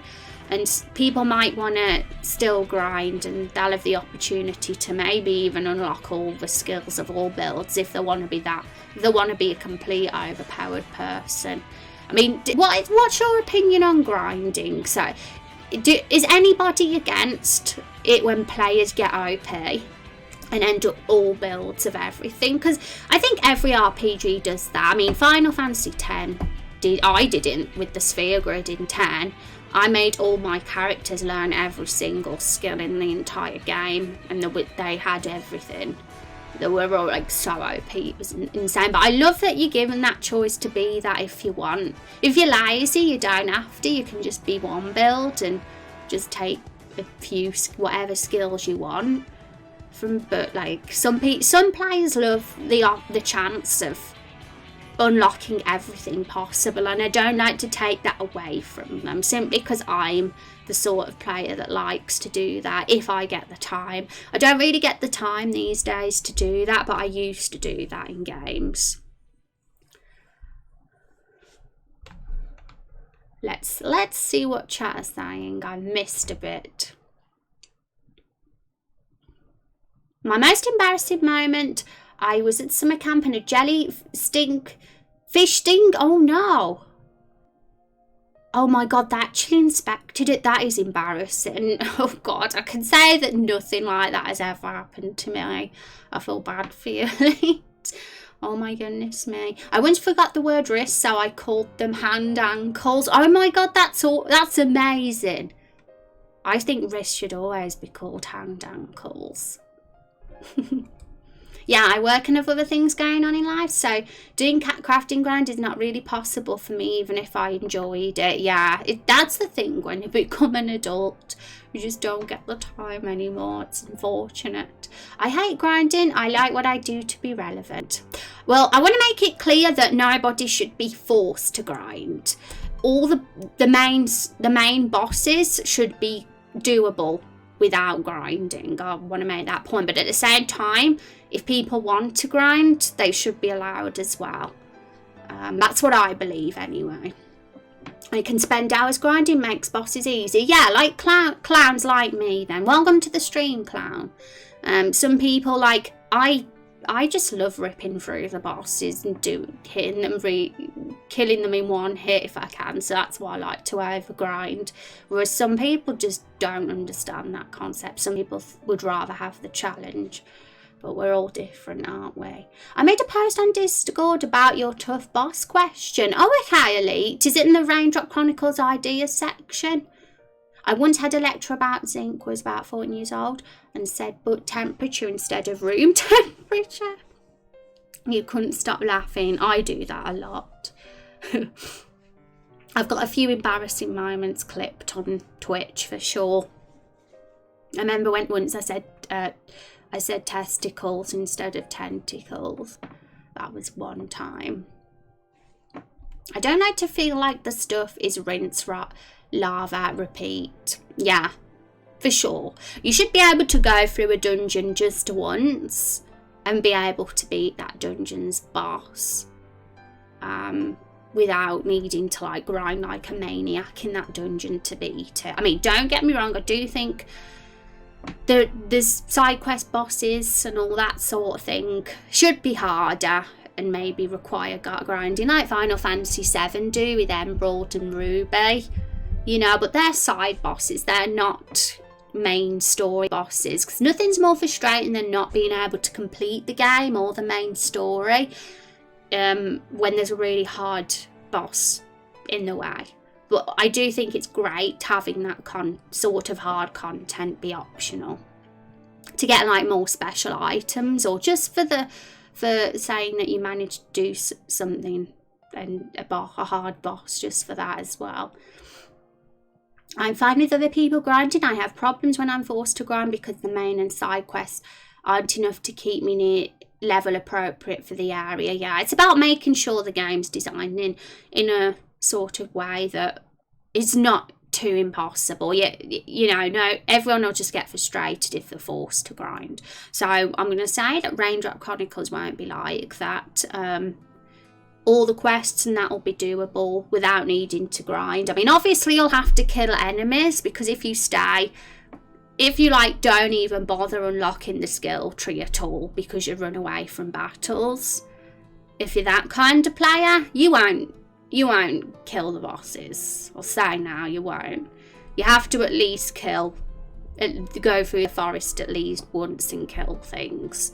But I think just once through a dungeon should be enough. People shouldn't have to keep doing it over and over, unless they want to, of course. I want to give people the choice to unlock everything. I don't want to like say no, you can't, but you know, it shouldn't be forced on them either. Choice is so egregious, don't want to be boxed into it in order to play. LOL, my most embarrassing moment when I was 18, I had very long hair. Worked at a checkout at the supermarket. I had people think I was a girl all the time, but one time an old man purchased some roses. After I scanned them through, he removed one of the roses, stared at me in the eyes, handed me the rose and said, "For you, my dear." Did you tell him you was a dude? My goodness, that's funny. Yeah, in the ideas section has a link to the section of the clip where you ask about it. Okay, Ellie, I'll have a little look at that. I hate having to grind. I prefer the game to hopefully roughly be following my level as best as it can. Awesome, guys. Thank you for your feedback. So when I'm doing this, I'm going to make sure it's designed in a way so that going through the dungeon once and the amount of class points that adds up to per enemy will unlock the required skills that it should take and all stats to beat the boss. Like, I don't want to make things grindy and annoying, but yes, people at the same time, I'm not going to stop them from grinding if they want. We probably very likely have a respawn option for the enemies, because I'd say a lot of RPGs do have respawnable enemies, don't they? Does anybody know any RPGs that don't have enemies that respawn? If it's on map encounters, that is. Oh my god, I'm one of those people who will like bend over backwards to not offend anyone, even if it means screwing myself. Oh my god, you pretended? That's really funny. Are you sure he didn't really know? He knew and he was playing along? Did he actually genuinely believe it? It's crazy. You could also have achievements for those who want to grind. That's great. That's ideal, Van. I'm planning on doing that actually. I'm pretty sure RPG Maker have an achievement sort of system and plugin at least. So I was planning on adding something like that, just for people that do want to do that little bit extra. Not even for the ones that want to do extra, just getting achievements like, you have no compassion, you killed Stumpy, whatever, like, because we got the morality system, haven't we? Like, we can have an unlockable achievement for if you're a really compassionate person, or one for if you're totally not, or if you're brave, or if you're not brave. And same for the wisdom part, the morality system. And that will, you won't be able to unlock every achievement in one playthrough if that's the case, because and some people don't like that. Some people want to get all the achievements in one playthrough. But I think if you've got a choice system where, look, it's impossible really. Oh, he believed it was always the really old people and the young kids that had this philosophy of long hair equals women. That's so silly though, isn't it, really? I mean, why do guys have to have long hair? I mean, short hair and girls long, and why not vice versa? It's a very silly concept. People can just have whatever hair they want. Pathfinder Kingmaker doesn't have respawning enemies, and I don't think Baldur's Gate do either. Oh really? So that game actually doesn't let you grind? Does it actually prevent the grinding whatsoever? That's interesting. It's an interesting thing to consider, like preventing people from grinding, because then people will be forced to they will be forced. The choice of picking the skills that you want has more consequence, because you know that those enemies aren't going to respawn again, and you won't have an opportunity to lock certain skills. And I do like that consequence of being forced to like not have some skills, but at the same time some people would get very salty at that some people would get very mad, because some people do like the grind. What's people's opinions on games that prevent the grind? Do you think it's a good idea? Do you think it's smart to like potentially force those that have the high blabbing on now? I don't even know what I'm talking about, but you know what I'm trying to say. You have to go have fun. Thank you. Take care, CFS. Thanks for hanging out and have a good day.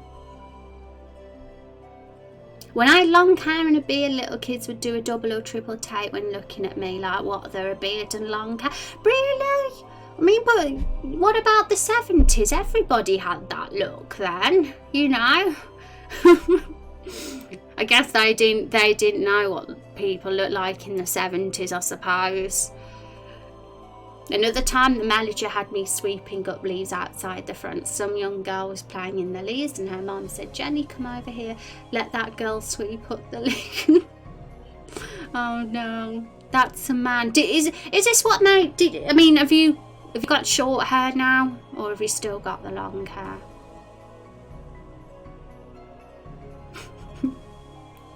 100%. It's crazy. It's crazy. I love the look. I have a bell-bottom jeans and everything. Yeah, you'd think as well, because you're saying that this is all the older generation that assume this about men with long hair. You'd think that they'd know, because they were like around in the 70s, so that look should be a very common thing to them. Very bizarre. Can't get my head around it. You finally gave. Was it the fact that people mistaken you for a lady that made you give it up in the end? Did you think, screw this? Was that what happened? I hope not. I hope it wasn't that. I cut it because I realised my son never saw me with short hair. Oh really? I'm hungry. I'm gonna have to get a snack in a sec. It's weird I'm hungry this early actually. Probably grow it out again soon. Yeah, sometimes you I suppose you change your hairstyle but then miss what you had before. That's normal. You fancied a change, yeah. That's understandable. I think it would be easier and would reach a broader audience to allow the grind. It doesn't really cause any problems and it's what most people are used to. Yeah, I'm in total agreement, Zexy. I want to allow the grind just because I know some people like that. And you're giving people as long as people can still complete the game without grinding, that's all that matters. But at the same time, people should be allowed to if they wish. I just thought it was an interesting thing to think about, what it would be like if it didn't have the grind. But yeah, you're right, people would get mad, very salty. Very, very salty indeed. I've always had long hair, but I played with the idea to cut it all off. Have you, Kung? What's the shortest you've ever had your hair, Kung? Has it always been like longer than your shoulders or shoulder length? I bet you guys can't guess the shortest I've ever had my hair. Obviously bald when I was a baby, of course, but I mean, it's not including a baby. Although my hubby would probably divorce me if I did. Really? Would he not like the short hair? Would he not? I'm sure it would look nice, Kung. I love how Zexy gets shortened to Zexy. Yeah. That's my name for Zex now, Zexy. Because I think if I call him Zex, people might think I'm talking to Rex because it rhymes. So Zexy's perfect. But yeah, the shortest I've ever had my hair is about there, just below my ears. I had like a really, really short bob. And there's pictures on Instagram, like if you really, really, really scroll down, you might find some. But you'd have to really, really scroll. Okay, I'm going to BRB. I'm really hungry. I'm probably going to get some almond milk or something. So when I get back, we'll get these vampire skills. We've been rambling on a lot today, but I really like the conversation we've had. But when we get back, we'll get these 4 vampire skills put into that database and see if we can get them workable. And that's the goal for today, I guess. And tomorrow, all going well, if we've finished, we're on target. Warrior and Vampire are done. We'll move on to Hunter for tomorrow's stream. I'll see you all in a little bit.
Okay, I'm back. I've got my milk. I'm going to drink a bit of it because I'm so hungry. I don't know why I get so hungry at this time. I literally always eat before stream, but I still get hungry. It makes no difference. I'm on the Discord. I saw your thingy majiggle. So I'm gonna have a little look at that later. That sounds interesting. Sorceress Eater. I like to read about that because I've played Final Fantasy VIII too. So I want to be reminded about that battle. Okay, so here we are, and I've got my milk. We've lost one of the cats apparently, so I'm a bit worried. I literally went downstairs and they said that one of the cats have gone missing, so I'm really worried now. They're my sister's cats, they're not mine. She's temporarily moved home, so we've got them with us. Oh no, they probably don't like it because it's a new house and stuff. Hopefully we find them. They said it's in my room and I'm like, nope, there's no cat in my room. I'm like checking and there's definitely no cat under the bed, because I keep my door shut all the time because I don't want them playing with the wires and breaking my equipment. So they're very, very unlikely that they're hiding somewhere in here. It's behind you. Oh no. So if I seem a little bit off my usual mood, it's because I'm worried about the cat. It's on my mind at the moment, but yeah. Oh no. Okay, so thank you for that follow, Soundworks. I appreciate that. Welcome to the stream. So far away. You are not. You are very, very close. Very close. I have to give anybody that's recently got the 500 raindrops, I'm going to have to give the legendary raindrop roll to in the Discord as well, which is you go blue when you get that roll. So I'll have to remember to do that. Right, we got to write that description for corrosion in a sec. I'm going to finish my milk first. I'm a legendary, yay! Yeah, I gave it to Elite and Binary because you guys hit the 500 a while back, but I think there might be some new ones to give it to. Val's coming close. What do I win? A character and a blue name.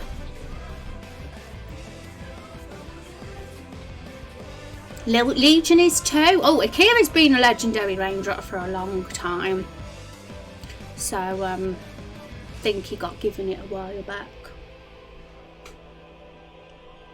Dreams really do come true. Yay. Yay. Okay, so corrosion description, finally, an hour later. But we've been having some amazing game design chats, so I don't ever want to stop doing that. Even if we stop what we're doing to talk about those things, I will gladly welcome that. Hi Ceres, welcome to the stream. How are you today? E is just a blood drop. Really? It says that Legion's just a blood drop and not a legendary raindrop. My goodness, that is strange, Legion. Oh, it's got that it's a legendary one here. Is this the Legion you're looking at, Elite? And thank you for that follow, by the way. I appreciate it. Welcome to the stream.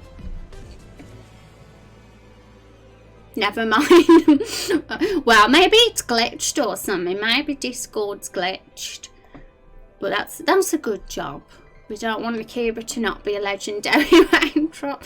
You're not crazy. It's probably a glitch. It happens sometimes. It's one of those things. I'm really worried about the cat. But at the same time, I don't want to cancel stream to look for it. Is that really bad?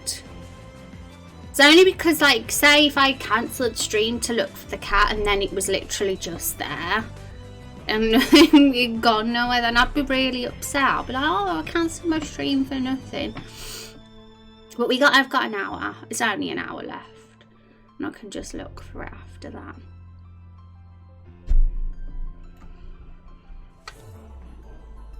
Okay, so take a 5-minute break and go look around. Yeah, I could do that. It's a bit of a weird atmosphere though at the moment.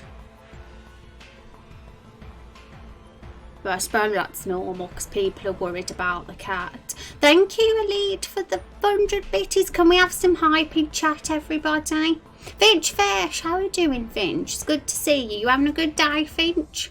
You gotta do what you gotta do. Take a break and run some ads on us. I haven't even run any ads yet, you know. I haven't done any.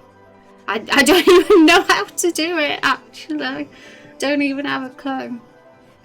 It's a cat, of course. That's what the cat will do. It'll be there hiding. Yeah, that's what Binary said is basically what I'm thinking. And the problem is if I go look for it and there's a lot of panic going on and I'm getting upset because we can't find the cat, I'm likely going to end up cancelling the stream because of it. And I guess I'm trying to avoid that situation, so I'm hiding up here in my bedroom away from everyone. I'm just gonna let, yeah, just say really loudly that you're cancelling stream so it can hear you. It's a little cheeky cat. It's probably hiding for attention. I feel really bad saying that now if it actually is lost. But it is a bit of a cheeky one. You can go to your creator dashboard and hit a button that says run ad. Okay. But nobody likes ads, apart from Elite, because Elite gets them from bits. Was caught up in cat drama, yeah.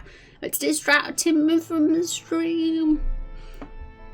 I was lurking a bit yesterday and saw that I got a sub from Fat Guy to your stream. Oh, to Finch Fish's stream. Yeah, I got sub to Finch's as well. I was lurking after we raided her the other day. And I ended up having a gift sub when I got back, so I wasn't seeing that.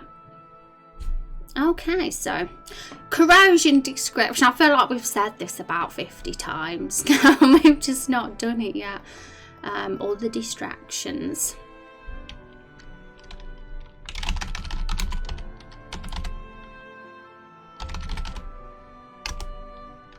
Honestly, my theory is that it's hang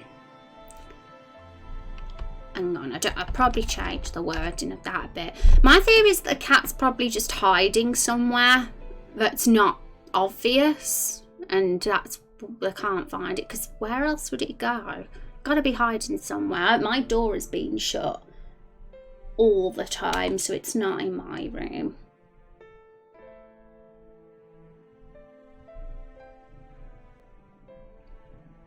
So generous. Do you prefer Kung or Aelandra, by the way? Yeah, I think Kung's real name is Aelandra, but I've got in the habit of saying Kung.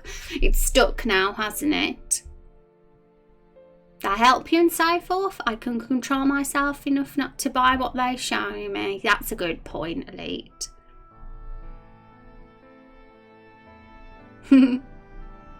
But Kung's character's called Aelandra. And once Kung's character ends up being a thing in the game, I might end up getting in the habit of calling Kung that instead. Have you lost a cat, Rose? We have. My sister's temporarily moved in. And she's got 2 cats, so they're living with us at the moment while she's here. And I went downstairs to get a snack, and they said that they'd lost the cat. And I'm like, oh no. And it's kind of distracted me a little bit from stream now. I know that because it's on my mind. I'm just hoping it's like literally just hiding somewhere and it'll reappear, because sometimes cats can do that.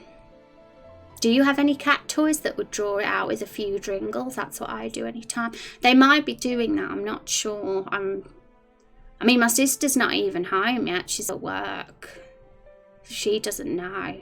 It's gone. Check under the beds.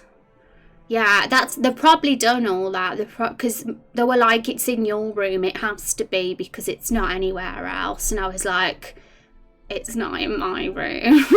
I know for sure it's not in my room. Sparkles is a super good hider. Do you have... we do have one, yeah. My dad was playing with the cat yesterday with it. So if they're using things like that and it's not coming out, it really is lost, isn't it? Uh-oh. I'm worried. Welcome back, Neffel. What if it's gone outside? They're not allowed outside. The kittens, and they don't know the area. They get lost.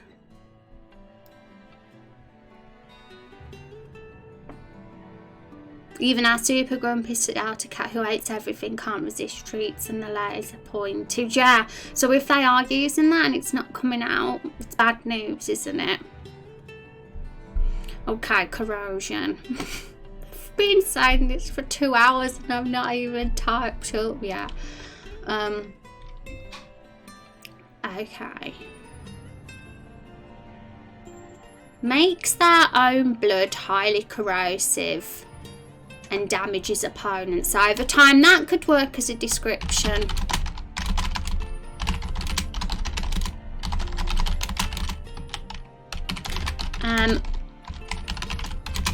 One important thing with description, especially when it's in the game, is I want to make sure everything's consistent. Because I noticed we word things differently, like we've called opponents both opponents and enemies, and maybe other things too, but it's probably a good idea to stick with a consistent word for opponents and make the same with other things as well. So well, I'll have to make sure everything is written consistently. Corrosion, is that going to melt armour or rust? Well, it will literally melt through armour, skin and all of it, so it's a very dangerous thing. So you don't want the corrosive blood on you of roses, because your flesh and bone, it'll melt through armour, flesh, bone, any single material, I'd say. So many things to think about, yeah. The whole skill thing has been like one of the most, probably one of the most challenging parts so far. But this is why we're doing it bit by bit. We're literally just limiting ourselves to the first 4 skills for 3 classes right now. And we're gonna gradually add more with every new dungeon we do. Hashtag acid damage. Sounds horrible, doesn't it? So what's everybody's favourite skill out of all these? I'm very intrigued. Which one grabs you the most? And same with the warrior as well. Which skill do you like of the warriors most? I want to make sure all the skills are good, you see. I want all the skills to have value. If there's any crappy skills and people are like, nah, I'd never use that, I don't like that one, I'd be very tempted to change it to make it better. Which ones are there? Well, we've got all these here that you can see here. These are the first 4 for our vampire. So we've got the drain, then rush, transactional, corrosion, depending on what build you want to go for. And I think the description kind of sums them up. But then I might change the description slightly though, eventually. They're just there for now. Drain, I like anything that heals me and deals damage. You like drain as well. Well, drain is the one you get first, so that's great. But then you get the choice, you're forced to pick. Well, you're not forced to pick, because you can, like I said, you're not locked into one build. You can take bits of different builds if you wish. I feel like we should. That's the best design way to go with this, to not lock people into a build. It could cause frustration. Hemomancer sound interesting. It does, isn't it? It's like a healing vampire. So Hemomancer and the Thermite, I think that they're the right terms. I hope so, because I'm a little bit, it's a very, very unusual words for me. The community mention them, but I think the meaning of them are those things. I think Hemomancer's more of a healer, buffer with blood, and the Thaumaturge is probably more destructive. So they're they're different. They both use their blood for different reasons. Blood Butcher, just a full-on animal, what can I say? But that's an interesting one. If you like your DPS and Leroy Jenkins sort of types, then Butcher's probably cool. But that's cool too. That's still a DPS. Garlic resistance. Rose loves garlic. She's a unique vampire. Well, we don't know that she does. You like drain and corrosion? Oh, cool. So Van would be going for this. Could you explain how rush works? Like, does it auto trigger, or are you using your turn to get an extra turn? Okay, so we haven't really discussed that yet, and there is room for change. Like when we do the balancing and battle tasks, it might not like give 2 bonus turns. It all depends how it works, but we want to make sure it's useful, because otherwise people will never use it. If you use it and it doesn't give any advantage whatsoever, it'll end up being one of those forgotten skills that are just left. So I do want it to be quite a handy skill. So what this description says at the moment is kind of just a basic idea of what it's going to do, which is give an extra turn. And by that, I think what we could sort of talked about was that instead of just 1 action in battle, they'll get 2.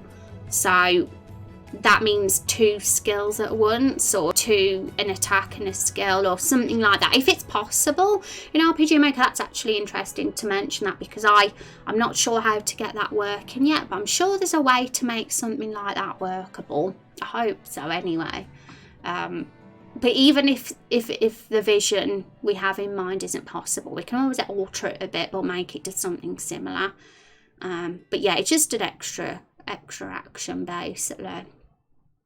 And it could be handy, I suppose, to use at certain points. But yeah, it's thinking how to make that work, because it's probably the trickiest skill out of all of them there to pull off. But I like it. When I read it, I think, was it Storm who suggested that, or was it Kira? I can't remember, but someone did, because that's why it's there. But when I saw it, it said give the extra turn, I instantly thought that would be quite a good one. Even though I'm gonna have to look into how to make that work. And as for warrior, what one do you like for warrior, everybody? And did I say bye to Finchfish? I can't remember if I did or not. I hope you enjoy your lurk, and thank you for lurking, Finch. You like transaction as well? I think I go healer on this one. Oh, really? That's pretty cool. You've all said different. You've said drain, corrosion. Nobody said rush. I think the reason why people haven't said rush is probably because there's a question mark over how that one works mechanically at the moment. But I'm going to try and make it really useful. I'm going to actually try even harder to make that one a good skill. So you say that it's a really hard decision to decide what one to pick. But I'm intrigued to know what one for warrior that you like as well, chat. The arrows go funny. Oh, we got it back to normal now.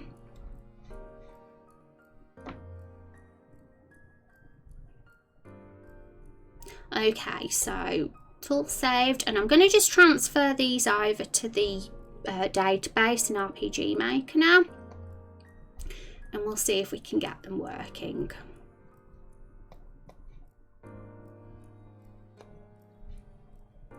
So I'm just going to get this on my other monitor so I don't have to keep switching tabs.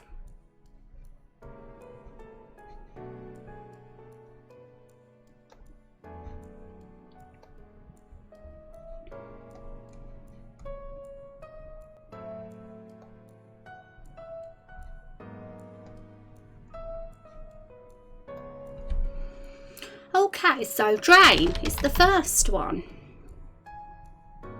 And the description for that currently is, and it might not forever be this, by the way, it's currently deals 70% of weapon damage. I don't think we call it weapon damage. How do we word this? Because I'm going to Make sure everything's consistent. Attack, that's it. Deal.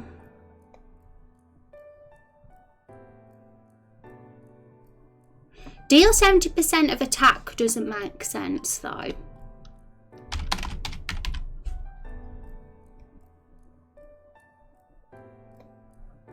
And heal 5% of damage. 5% chance of it. I think I did like that suggestion. It was suggested to inflict sleep with Drain, and I really kind of like that. But I'm wondering if it's too overly complex to introduce currently. If we was going to introduce it, maybe it should be Drain level 2. What does everybody think? Because I'm okay keeping it. I'm just like this about whether that's too much for a first skill. I don't dislike anything about Warrior. I probably wouldn't do Frenzy, but that's because of personal play preference, not because the skill is bad. Interesting. And Van, probably Frenzy, but I don't. Oh, that's interesting. So someone wouldn't use Frenzy, but someone else would. That's really cool, because it shows that it's a good skill. It just depends on what your personal taste are. And I personally think Frenzy is a great skill, and that's because it's a passive. And those passives are just so handy to have, because you don't have to cast them in battle. They're forever bound to you. And I think we do have to make it clearer that it's a passive. So somewhere in the UI on the skill tree we'll have something that tells people that it is that. Otherwise people could misunderstand and assume it's a general buff that just temporarily increases the attack in battle, but it is actually a passive. So you've got it forever once you've got it. I usually play DPS in games, so if I had to do a warrior, increased attack would be more my speed. Awesome. So you'd go for more of a DPS warrior rather than a meat shield. Some people might want a bit of both or a bit of everything. I think Warcry is very handy for when Rose joins the party, because she's a squishy one. So I think that's definitely a useful one. And whether we keep it as 3 turns, I don't know yet. 3 seems like a good amount for now, but who knows? Maybe when we do the balancing, we might think 4. We'll have to say.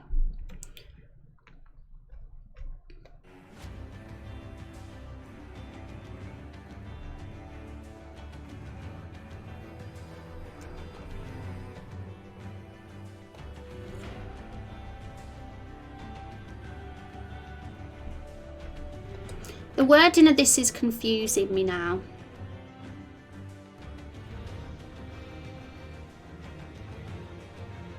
Deal 70% attack is what's confusing me. So it's basically just Drain is a weaker attack, judging by this then. And I suppose having it as a weaker attack it stops it from being too OP and being sort of overused. Because otherwise nobody would ever use the vampire's normal attack then. If it was too OP. I'm gathering that was the decision behind why it was decided to be not as a stronger attack. Deal 5%, heal 5% of the damage dealt. And whether we increase that, we won't know until we do the battle testing. It might be too low. Or we won't know until we test, we'll see. We might increase it to 10% or something, we'll see. And for now I'm tempted to keep that, but we'll see. I'm still undecided with some of that. 70% of attack would mean that if your attack stat was 100, Drain would treat you as if you had an attack stat of 70. Yeah, so it's just a weaker attack. Yeah, basically is what I said. Did I get it right? That's mainly what I'm making sure of. My theory on what I was saying, just so that because you can do normal attacks in this. Every class has the ability to attack normally as well, and it's up there. You nailed it, yay. Good, because most of the time I want to make sure I'm on the same wavelength, because I could always be thinking a completely different thing without realising. Okay, so drain, we put that one in.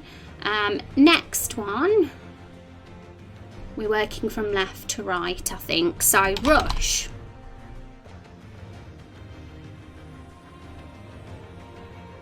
And I think we're consistently doing it. So don't forget though, this isn't going to be vertical when we implement it. It's actually going to be a horizontal skill tree. I might change how we visually got it in Draw AI at some point, actually, just so we can keep it consistent with how it's going to look in the game.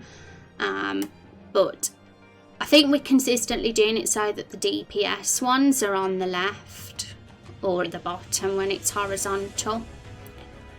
So we will keep rush in this position, because the warrior one, with the build for warrior, was in the same position. Not quite, depends on your damage to calc. It's not always attack minus defense equals damage. Oh no, this is where my head spins when we see the formulas. Okay, rush gives 1 bonus turn.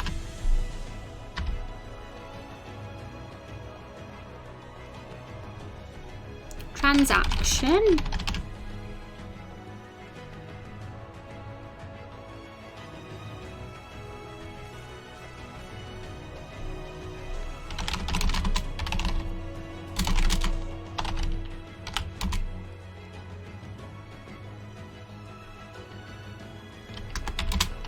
For now, I'm going to keep the descriptions as they are on the drawai.io, but after stream, if I feel like the wording needs changing for some of them to keep it consistent for what we've already written, I'll do that. Because I'm not 100% sure about the descriptions currently. I'm still a little bit confused how these numbers work, but I get how it works mechanically, that basically an ally will get healed and you will lose your health as the vampire by healing them. I'm a little bit confused by the numbers, but I'll get it, I hope. We'll have to just do some battle balancing, and once we've done the battle balancing, I'll kind of know what works and what is ideal. Sometimes I don't have to have a specific number in mind, just actually seeing the HP bar is actually enough for me, and how much extra that fills up by or something. But maybe my way of doing it's very flawed. Maybe I need to start getting used to numbers. What can I say? Numbers are a poop. Let's put the playlist back on. Coming time as you do it more, yeah. I'm just so used to not being involved in numbers. The last time I messed with numbers was high school. Because when I went to go to college, I ended up doing a design course, so I never had numbers in my life ever again after that. Corrosion.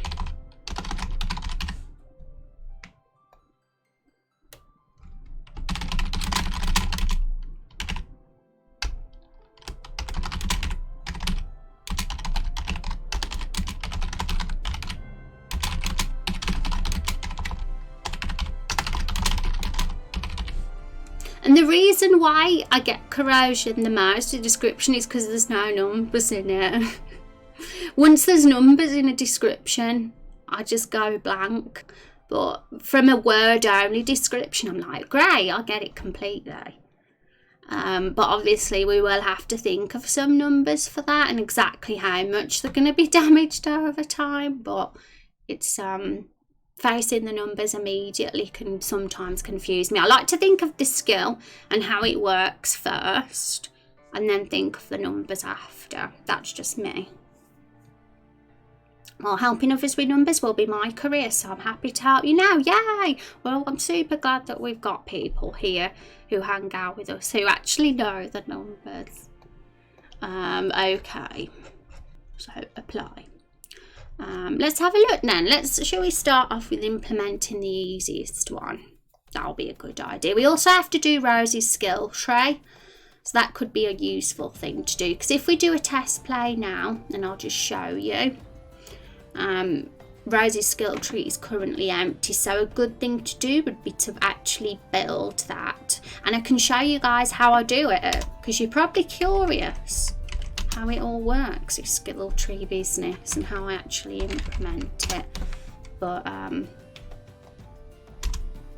so yeah, as you can see, that's our warriors, and obviously if Jesus is a hunter, it will be a different skill tree. And I think that's the main reason we didn't do hunter today, because we would have had to have done it on a different saved game file, one that's a hunter instead of a warrior, and I currently don't have that same. Well, we would have had to start a new game, and it only takes a few minutes, I know, to do that, but it's just a lot easier to get Rose in the party currently, as she is a vampire and she's here with us. So yeah, her skill tree hasn't been made yet, so we can do that now. Now we've got the names and descriptions of the skills in, we can actually make the skill tree and see it working, and then we can get it put in mechanically. I get lost in the programming. Yeah, I understand that, Congai. It's a challenge for sure for me. Very much a challenge. We all have our strengths, for sure. Cannot see test play, need monitor capture. Now I can see it. Yay! Huzzah. Okay, so we are going to do the same for Rose, for her skill tree, as what we've got with Jesus' skill tree. And this is going to eventually look super pretty. This is the skill tree at its most basic level. Its absolute most basic level, but I'm really excited to see where we can come with this visually. So we can add our own images and choose what we want written in the boxes and all sorts, so it'll be fun. I think we can even choose what we want the arrows to look like as well, as far as I'm aware. And another thing I want to do is change the icon we've currently got for the class points, because that is one of the default ones and I don't particularly like it. And same for the battle system as well, because the battle system has the main attack, defendant items, icons, and that are just the default ones for now, but they'll just gradually get changed over time. Hi Masling, welcome to the stream. How are you doing? Hope you're having a good day. Okay, so let's get Rosie's skill tree up and running. It won't take long, and then once that's done, we will think about how we're going to implement those 4 skills. We'll have just a quick chat maybe about how we're going to implement them. We'll do that now actually, because I'm curious. Drain. Okay, I have no clue how I'm going to implement Drain, but as far as I'm aware, there's a lot of forum posts on the RPG Maker forum about how to do it, because I've seen them. So I'll just follow those and get that working. As for Rush, the give 1 bonus turn, I have no idea, so that's something I'm going to have to research how to implement as well. I can only the ones I can only implement are debuffs and states and things like that, because I'm used to doing those now. Transaction, heal an ally for 80%, and yeah, I'm going to have to read up how to do that too. Makes Iron Blood highly corrosive and damages opponents over time. Yeah, I'm going to have to read up with all of them. Some of them are probably going to be a little bit more complex than others. Some of them might be a bit more straightforward. But sometimes you need to have a good think and wrap your brain around how to do something. But I'll get those done tonight off stream. And then the next job tomorrow will be get Hunter's 4 skills done, decided and put in, and then The last stream of the week on Thursday, we'll make sure they're all working. We'll do some test plays, see how they're working. We won't really think about balancing yet. I want to think about balancing after we've done the first boss. But as long as they're working mechanically, and we might match up some cool animations for them as well on Thursday. That'll be the goal, and that'll be cool. We'll have basically done what we needed to once that's done, and we can move on to the next stage of the game, which will be the first boss and the story. But I still need to finish off some of our animations for our enemies. I've done the toxic plant and the mushroom. I've done petroslide and aromatherapy for the flower, and I'm currently on pollen puke. And I'm also slowly working through getting the other enemies' actions and animations and sounds done as well. There's a lot of different tasks, but some of them we might just have to slowly introduce over the coming days and weeks, because it can be a hard job to do everything all at once, and sometimes inspiration doesn't hit you straight away. So most things I need to think about what would be the best animation for that, and sometimes it doesn't come to you straight away. But as long as we get a base, a good workable one in for now. Twitch recommends a UK channel only once in a while, so I'd stick around a bit. Yay! I'm a UK person for sure. As you can probably tell, my accent reveals that very, very much. Right, so we're going back to implementing the vampire skills shortly, but they are probably something I'm going to mess around with more off stream because of they're a little bit complex. But let's get that the skill tree built. We've got enough time before end of stream to do that. I'm also still worried about the kitty cat. I'll let you know on Discord if we finally can what the news is with that. So I'm just gonna switch to our Notepad++. So this is our JavaScript for the skill tree. So as you can probably see, I mean, can we zoom in a bit more? Is there settings to increase the font size maybe? Just so you guys can see it better. Probably looks tiny.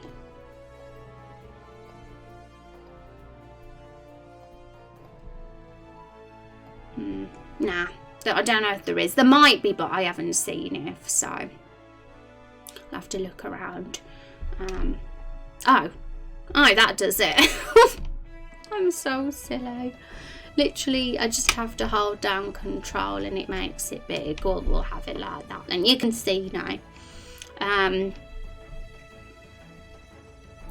Okay, so warrior, adrenaline's there. Like this is literally how we build the skill tree notes, and it can look a little bit overwhelming at first, but once you get an understanding of the structure, it's actually quite straightforward. So what I'm literally going to do is copy and paste this. Actually, not all of it, just this bit. And that, I believe. I think that's what we need. If it throws an error, I think I'll know what the error is. But this should be it, I think. I might refer to the demo file actually, just to confirm I've got the structure copied and pasted over properly. So give me a moment. I'm going to just switch screen while I get my files up.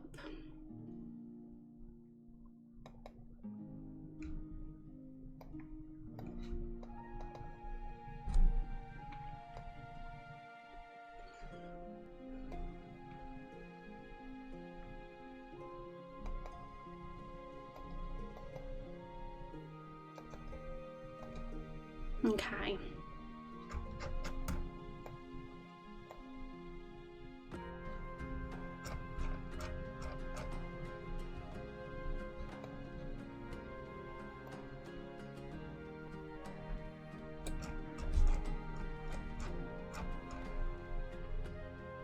Okay, so I did do it wrong actually. So I actually do have to copy this bit as well.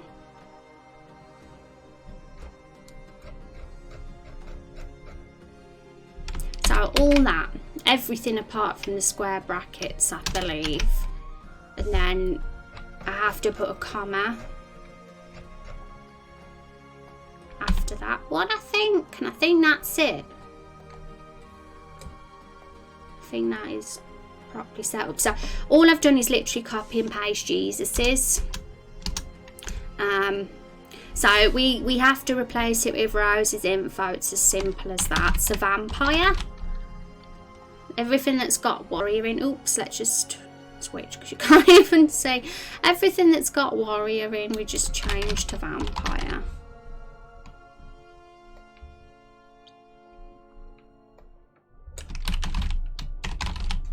And obviously the skill names will change as well. Drain is the first one for vampire.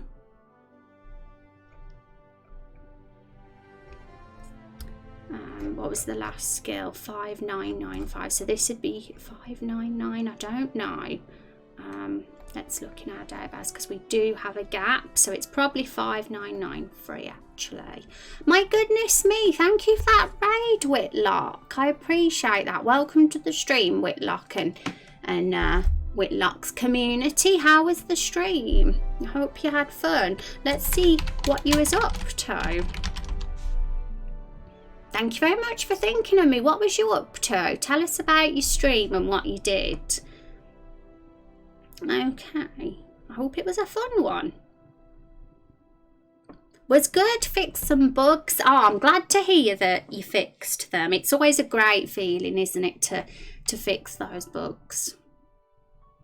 Hi Cheese, how are you doing as well? You just got home from work. Welcome back. I hope you have a lovely relaxing evening. I'm glad you got to catch us before we finish the stream today. We've still got a bit longer of stream left. We're not finishing yet. Not a whole lot of progress, but it's fine. Well, some progress is better than none. Even if it's just a small amount, it's still a step forward. I definitely know the feeling of putting a lot of pressure on myself. Sometimes I can think, oh, I didn't do this. Oh, no. But I try and think about more what I did do and what I did manage to get done rather than what I haven't got done. Because every little bit counts. Eating some chicken that you made last night. Oh, sounds yummy. Sounds tasty. I've got my din soon as well. Okay, so vampire skill drain is 5972. I mean, yeah, 5972, that's right. So let's make sure we correctly match up that skill ID. And if everyone's wondering why we're working backwards in the database, some of you might know why, but some of you might not. It's because I can keep the player skills separate from the enemy skills that way. Otherwise we're gonna have to have them all mixed in, and I wouldn't like that. It's a bit too disorganized for me. So this feels like a good way to do it. So at the moment we're just setting up the vampire skill tree because we've done the warrior skill tree, but we need to do the same for the vampire, and this is how we do it. It's a pretty good plugin. And what's so good about the plugin is that the creator of the plugin is still very active. He responds within 24 hours. So I've already spotted a couple of small, tiny little bugs actually. So I am going to send him a message later. But overall, it's very good. What's chicken pho? I don't think I've ever had that particular type of chicken. It sounds very interesting. What's the plugin's name? It's by Falsky. It's called Skill Tree plugin. So if you put in Skill Tree plugin, RPG Maker MV, you'll probably find it, and it's by Falsky. I believe it's spelt like that. Let me double check myself because I don't want to give you wrong information. So yeah, that's it. I'll actually give you the link to the plugin so you can actually get an idea from that link what you can get the skill tree to look like. And it's very customizable. All the images that you put in can be your own images, which is what I like about it. So yeah, it looks super pretty when you look at it on those screenshots. And what's so good about it as well, it does let you put stat boosts in as well, not just skills. So that allowed me to consider the doing progression on the skill tree 100% wide, like not just skills but strength increases and general stat boosts as well, depending on what your class is. Like for warrior, obviously attack and HP will be stat boosts that they get, and for hunter it'd be different, and definitely for vampire as well. But like the sphere grid in 10, they very much did everything progression wise on there. That they got all the stats and skills that way. There was no such thing as experience. It definitely kept things quite minimal. Okay, so drain, vampire 2, and I think this one was, what skill was this? Oh yeah, we have to change the lane and depth as well. I think because we copied and pasted it, we don't have to, but normally we would have to if we didn't, because the lane and depth bits of this is what positions it in the right way, otherwise it'd be all a mess. So what was the second vampire skill again? Rush? Yeah, that was it. Thank you, Southern Cross, for that follow. Welcome. I appreciate that follow. And all the new peoples, how are you doing? Do you guys like RPGs too?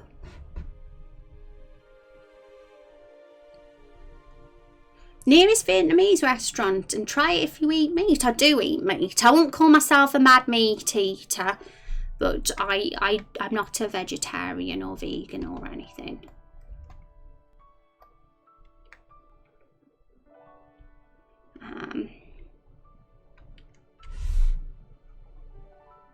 And this skill would be the next one, which I think 951, yeah. And the job points you can customize as well. Currently I have them as 200 for every skill, but obviously for reals, when we do the balancing and all that, we'll get a proper ideal figure of class points it takes to learn the skill then. So I'm going to fix it so that everything can be learnt at an appropriate point.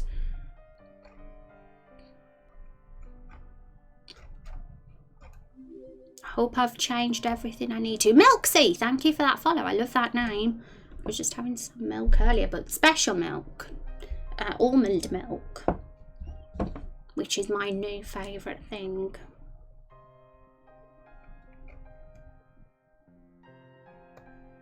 And transaction, I think, was the next skill.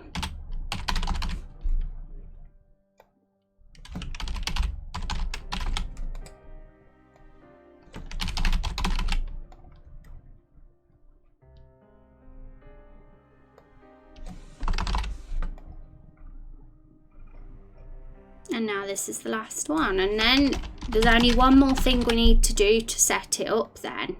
And then the skill tree should be working for Rose. Exciting times. Corrosion. I remember all the skill names without having to look. They're all in my head now forever and ever. Hi, Milk. Checking for the units. So close now, Val. Good chance that this week you could get them. GG. I appreciate all the lurking, Val. Needs so much raindrop grind. Yeah, and like I said, it's very, very possible to get them sooner than you think. And don't feel under pressure, guys. I know some of you are very excited to get your character set. I can understand why people want to rush. But just don't feel like the game will be finished and you won't get your raindrops, because this game's going to be going on a very, very long time. So you guys would get 1 million raindrops over by the time this game ends. You could make 1,000 characters with all your raindrops by then. Okay, so think that's all set up. Or did we set that skill up? No, 6. There we go. I think that's everything that's correctly being changed. I hope so. I'm looking to see if I've left any warrior things in here, because I copied and pasted the warrior. I think that's fine. So I save that now and it should work. But we have to do one more thing. But it's really easy, this last thing we have to do. We literally just have to go in the class menu on vampire and write this in the note tag. Just so it knows that it's the vampire class it has to call that code from. And I think that's the last thing that has to be done. I'm pretty sure it is. I'll soon know if I did the test plan. It tells me it's not working. We'll see.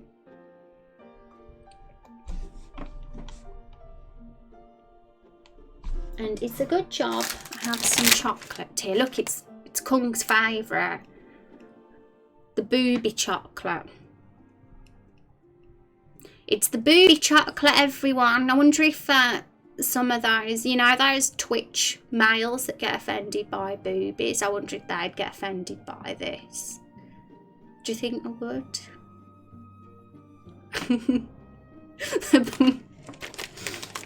I'd honestly, it wouldn't surprise me if some people got offended by that.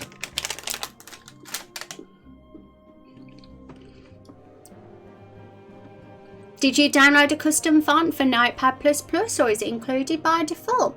I left it as it was, so probably that's how it normally is actually, Broken. How are you doing today anyway, Broken? Welcome back. Hope you're doing good.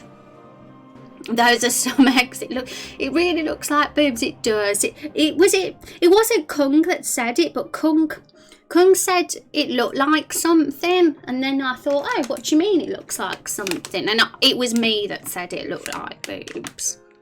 But Kung put the idea into my head.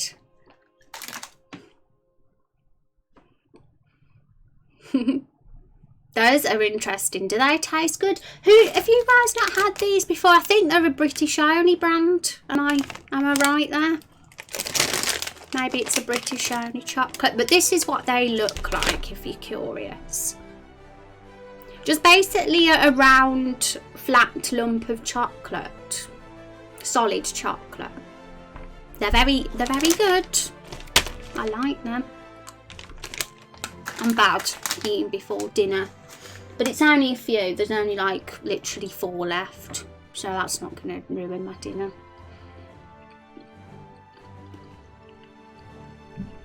Can't pick any font that looks good. Yeah, I understand the pain of fonts. Some of them I can be quite fussy sometimes with fonts. But I'm pretty sure that's just the default one I'm using. I might be mistaken, but I really can't remember installing anything custom. I've lost my memory, so I've got an imaginative mind. Okay, so we were going to do that test to see if Rose's skill tree is now there. And fingers crossed it is. And obviously this isn't how it's going to work in the real game. Rose actually joins the party much later. In the, you know, when she's in the cage and stuff. Some of you might have been around when we did that cutscene. But because obviously we don't want to spend another 10 minutes walking up to that hut. It's just more convenient to pop her in a chest for now, so we can test things. So that's the reason I've got all the enemies lined up one by one as well, so it's easier for testing. What? There's no tech tree maintained for Rose, liar. I set it all up. I must have forgot something, and I thought I did it all as well. So I'm gonna have to go back and try and remind myself now what I missed. Oh no. So I did do the thingy where I did it in the class menu. Maybe there's somewhere else that I forgot to do it too. I'm pretty sure I did everything that was necessary. When I find out what it is, I'll be like, oh gosh, and I'll feel like a silly, because it'll be something really obvious. It always is. Always something really obvious when you forget something. I honestly thought it was just this though, the note tags. I'm going to have to read the plugin instructions to remind myself. So if I go here, you can actually see as well. Hi Andy Cake, how's it going? You prefer Rose than Jesus? I think that everybody loves Rose more than Jesus. Of course you do. That's why it's good that you don't have to have Jesus in your game. You can name your custom hero whatever you want, and you get to choose, like, you get to choose his hair or her hair even, and basically their overall appearance. I mean, it's not the most advanced character generator in the world, of course, but you can like make it look to your heart's desire enough. I'm very excited to see screenshots of your characters when you use the custom hero maker, everybody, when episode 1 gets released. Every time Jesus gets mentioned, Cheese always does that emote, and I do not complain for one moment. I welcome that. People will think I'm obsessed with Jesus. I'm not even religious, but it's just the first name that came in my head when I did the custom hero, and it just stuck ever since. It's never gonna go. Forever there now. Okay, so let's look at these instructions.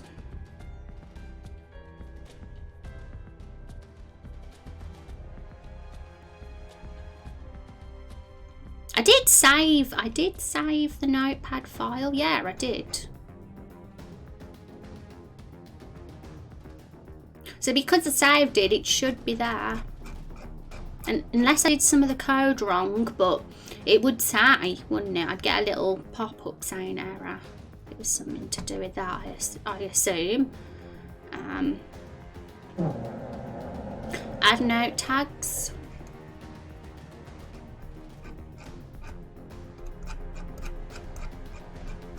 I'll give this another look after I've had my dinner, because it's probably something really small and silly that I forgot to do, and that's probably the reason why it's not working.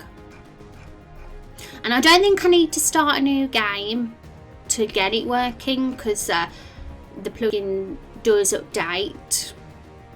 Like, yeah, update skill trees is just on. So that should not be a problem.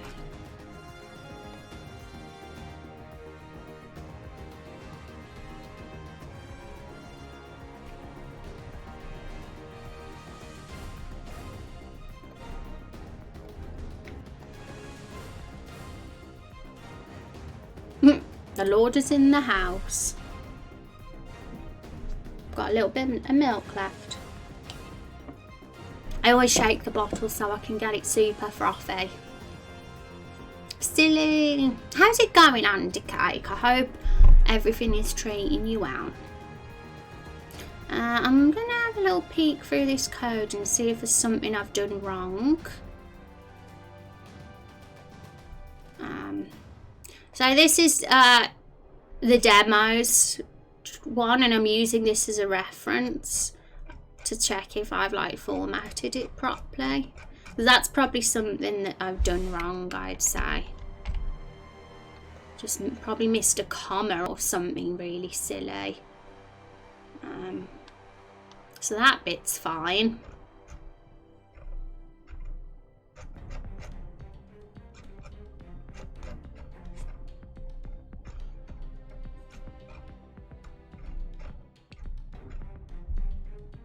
Okay, so it's probably around here then, if there is a mistake.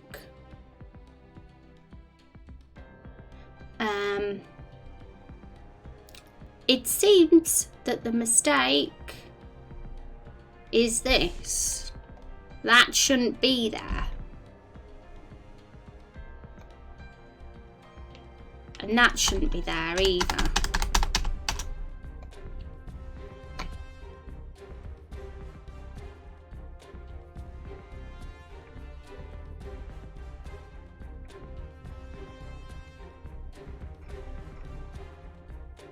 I don't know now. Let's look, because maybe I'm wrong. And It's not there on this example, but it is on... Hang on. I'm getting very confused now. I think that is actually needed because it is there on the warrior one.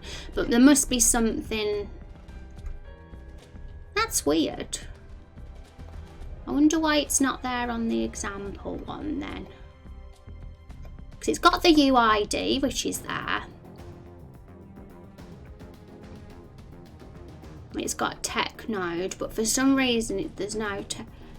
Oh. Tech node is there then. Okay, I'm looking in the wrong place. I'm getting all confuzzled. Because this is what I'm like. I'm a big derp. Do this a lot. So this is the point I've got to look from.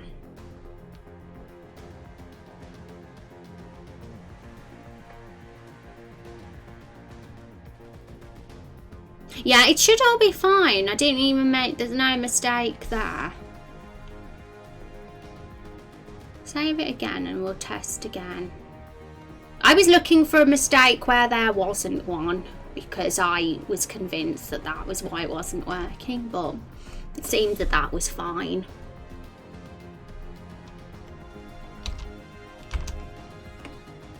I'm good and so on, actually better than ever. That's wonderful, Tia and Cake. I'm pleased for you. And thank you for stopping by and saying hello as well. There is no tech tree for Rose. The goal is to get this fixed before the end of the stream. I'm not taking no for an answer. We're figuring out why this tech tree is not maintained for Rose. We want it to look like Jesus's. Okay, so let's find out what the problem is.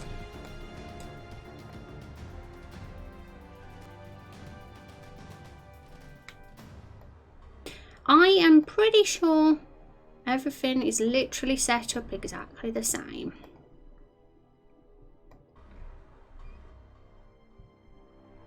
I'll give it one more look through this piece of code again. And if it turns out it's the exact same and there's no mistakes, I am going to start a new game and test it there. Just to rule that out my mind, that it's to do with it being from a loud game. Generally the tree does update though with a loaded game, but maybe when it's a brand new skill tree that's being put, maybe we have to start a new game then.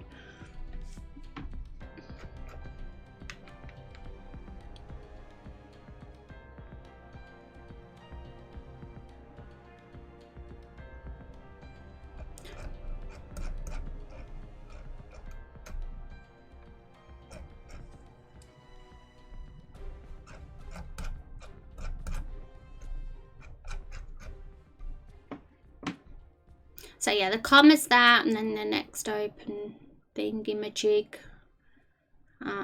Yeah, vampire.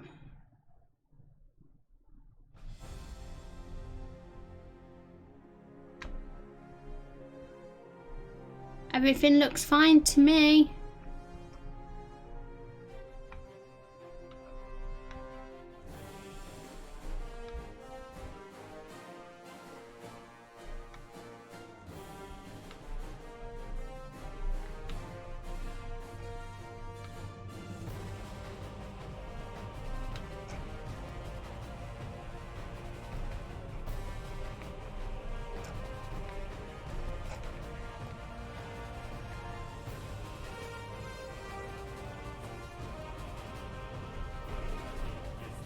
Okay.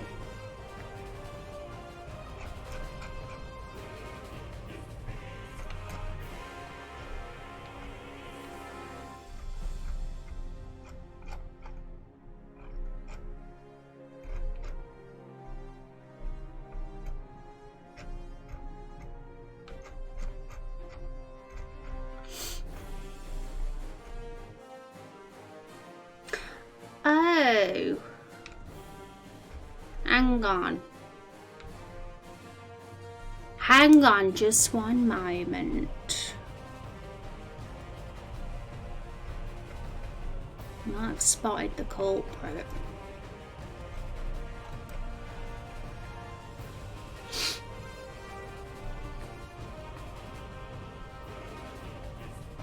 No, that's fine. I was wrong. There's no culprit. Yeah, I'm pretty sure I've got to start a new game then. Just to get this tree working. Which is weird because it's not like Rose was already in the party. We added her.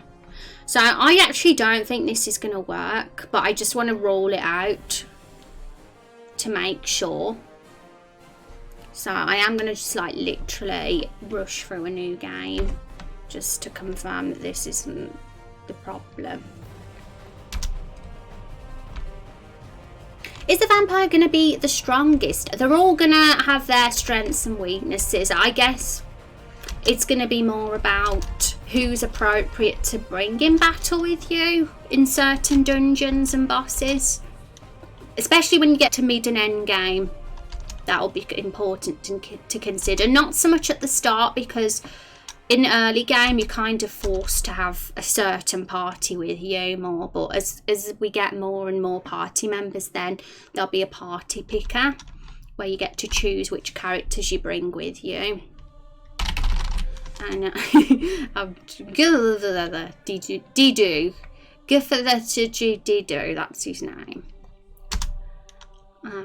So yeah, when it gets to the point where there's a lot of playable characters in the game, you'll get to choose, and it's more about picking the best for the dungeon, because some classes will be exceptional against certain monsters and dungeons, and I'll have better synergy with certain party classes more than others, and they'll probably be not so good at certain things as well. So it's all about what works and synergizes best for the dungeon and boss. So it's a bit strategic in that way. Nothing is gonna... I'll try my best to make things balanced and not make a class too OP compared to another. Otherwise, people will just end up not using the one that's weak, and they'll always use the one that's strong. And that won't be right.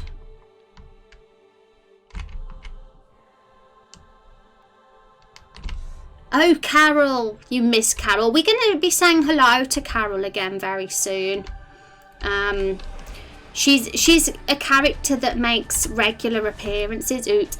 By the way, he's a tiny thing because he needs doubling in size. The Jesus Warrior is the only one I've made larger, so it's going to be quite time consuming to do it for all the customers, but it's a very important job, otherwise they're miniature in battle. That's no good, is it? So yeah, he's got his... Okay. So that actually was it. I never thought that would be the problem, but it was. Interesting. But at least we've got it working now. All it was... Literally the reason why the skill tree wasn't loading up for Rose is because we needed to start the new game to see it. It obviously doesn't recognise it if you load a game. I mean, why I didn't think it would be that is because the skill tree doesn't load if you load a game. So that works fine. But for some reason when you add a new skill tree, you have to start a new game. I will end up having to do about a bazillion playthroughs of this game. It went during testing and everything, but you know, that's something that'll have to be done anyway. You can't complain of that, but it's going to take a lot of time if we have to regularly start new games. Maybe vampires should have red eyes. Some of them will. There's probably going to be other vampires in the story. Very likely, actually, that we'll meet a faction of... I think Elite's character's got red eyes, hasn't he? But Rose is a nice vampire. She's not evil. Not saying that people with red eyes are evil, but that's usually the connotation. Red eyes are associated with evilness. And Rose is misunderstood, though. People think she's evil, but she's not. She's very sweet. Okay, so... we got the skills in there that are actually working, and I think so. If we look at the skills menu right now, And these menus will probably have an overhaul at some point before the release of episode 1. I'm not thinking about redesigning or doing anything about them just yet, because I want to get other parts of the game done first, but I'm considering at least changing some elements of the menus at some point anyway.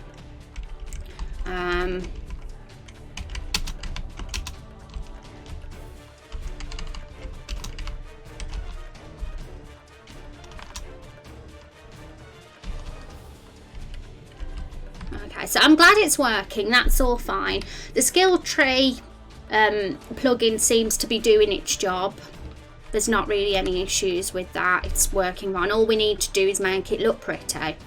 That's really the only major task with the skill tree plugin, because I've kind of got the handle of how it works and how to import the nodes and everything, so that's all fine.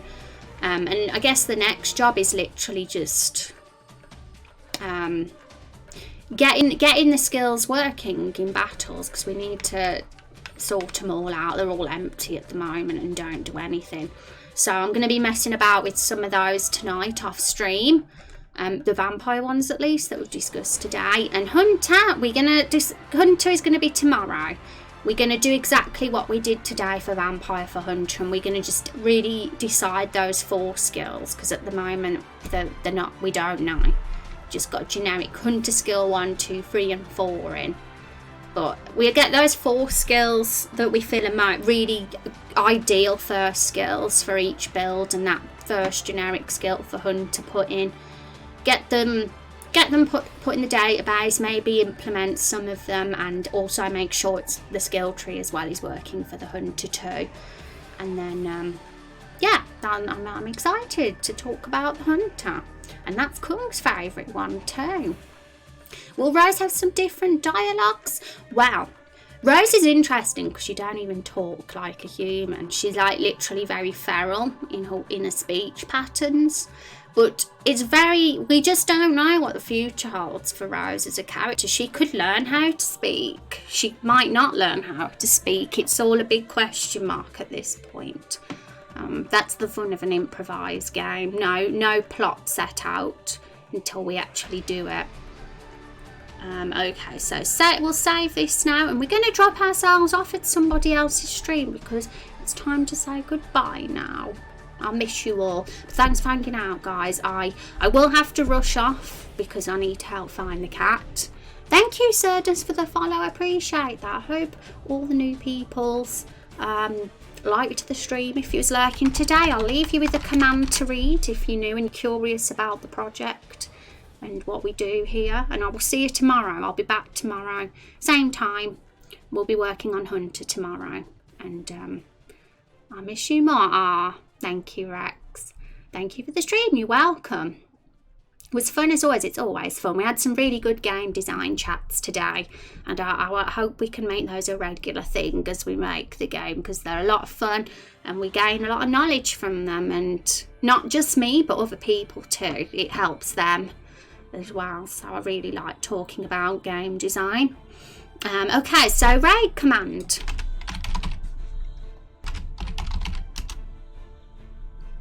So we're going to go say hi to someone now. So copy and paste the Rose Raid Blood, or just type it in yourself. It's a very short phrase, so doesn't need much typing. And put an email of your choice there. You can put mine or your own, or somebody else's. It's totally up to you. And we're going to see who we can say hi to today. And it'd be wonderful if you could join me, even if you can't stick around.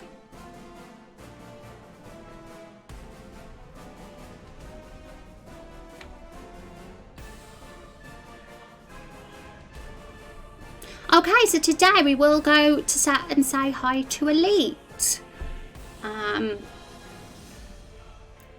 We'll get his stream up, and if you don't know, Elite is a very helpful regular contributor of our stream, and he's also making his own RPG game too. And I like to pass us on to him when we can to show him support. So let's go say hi. I will see you all tomorrow. Bye everyone. Take care.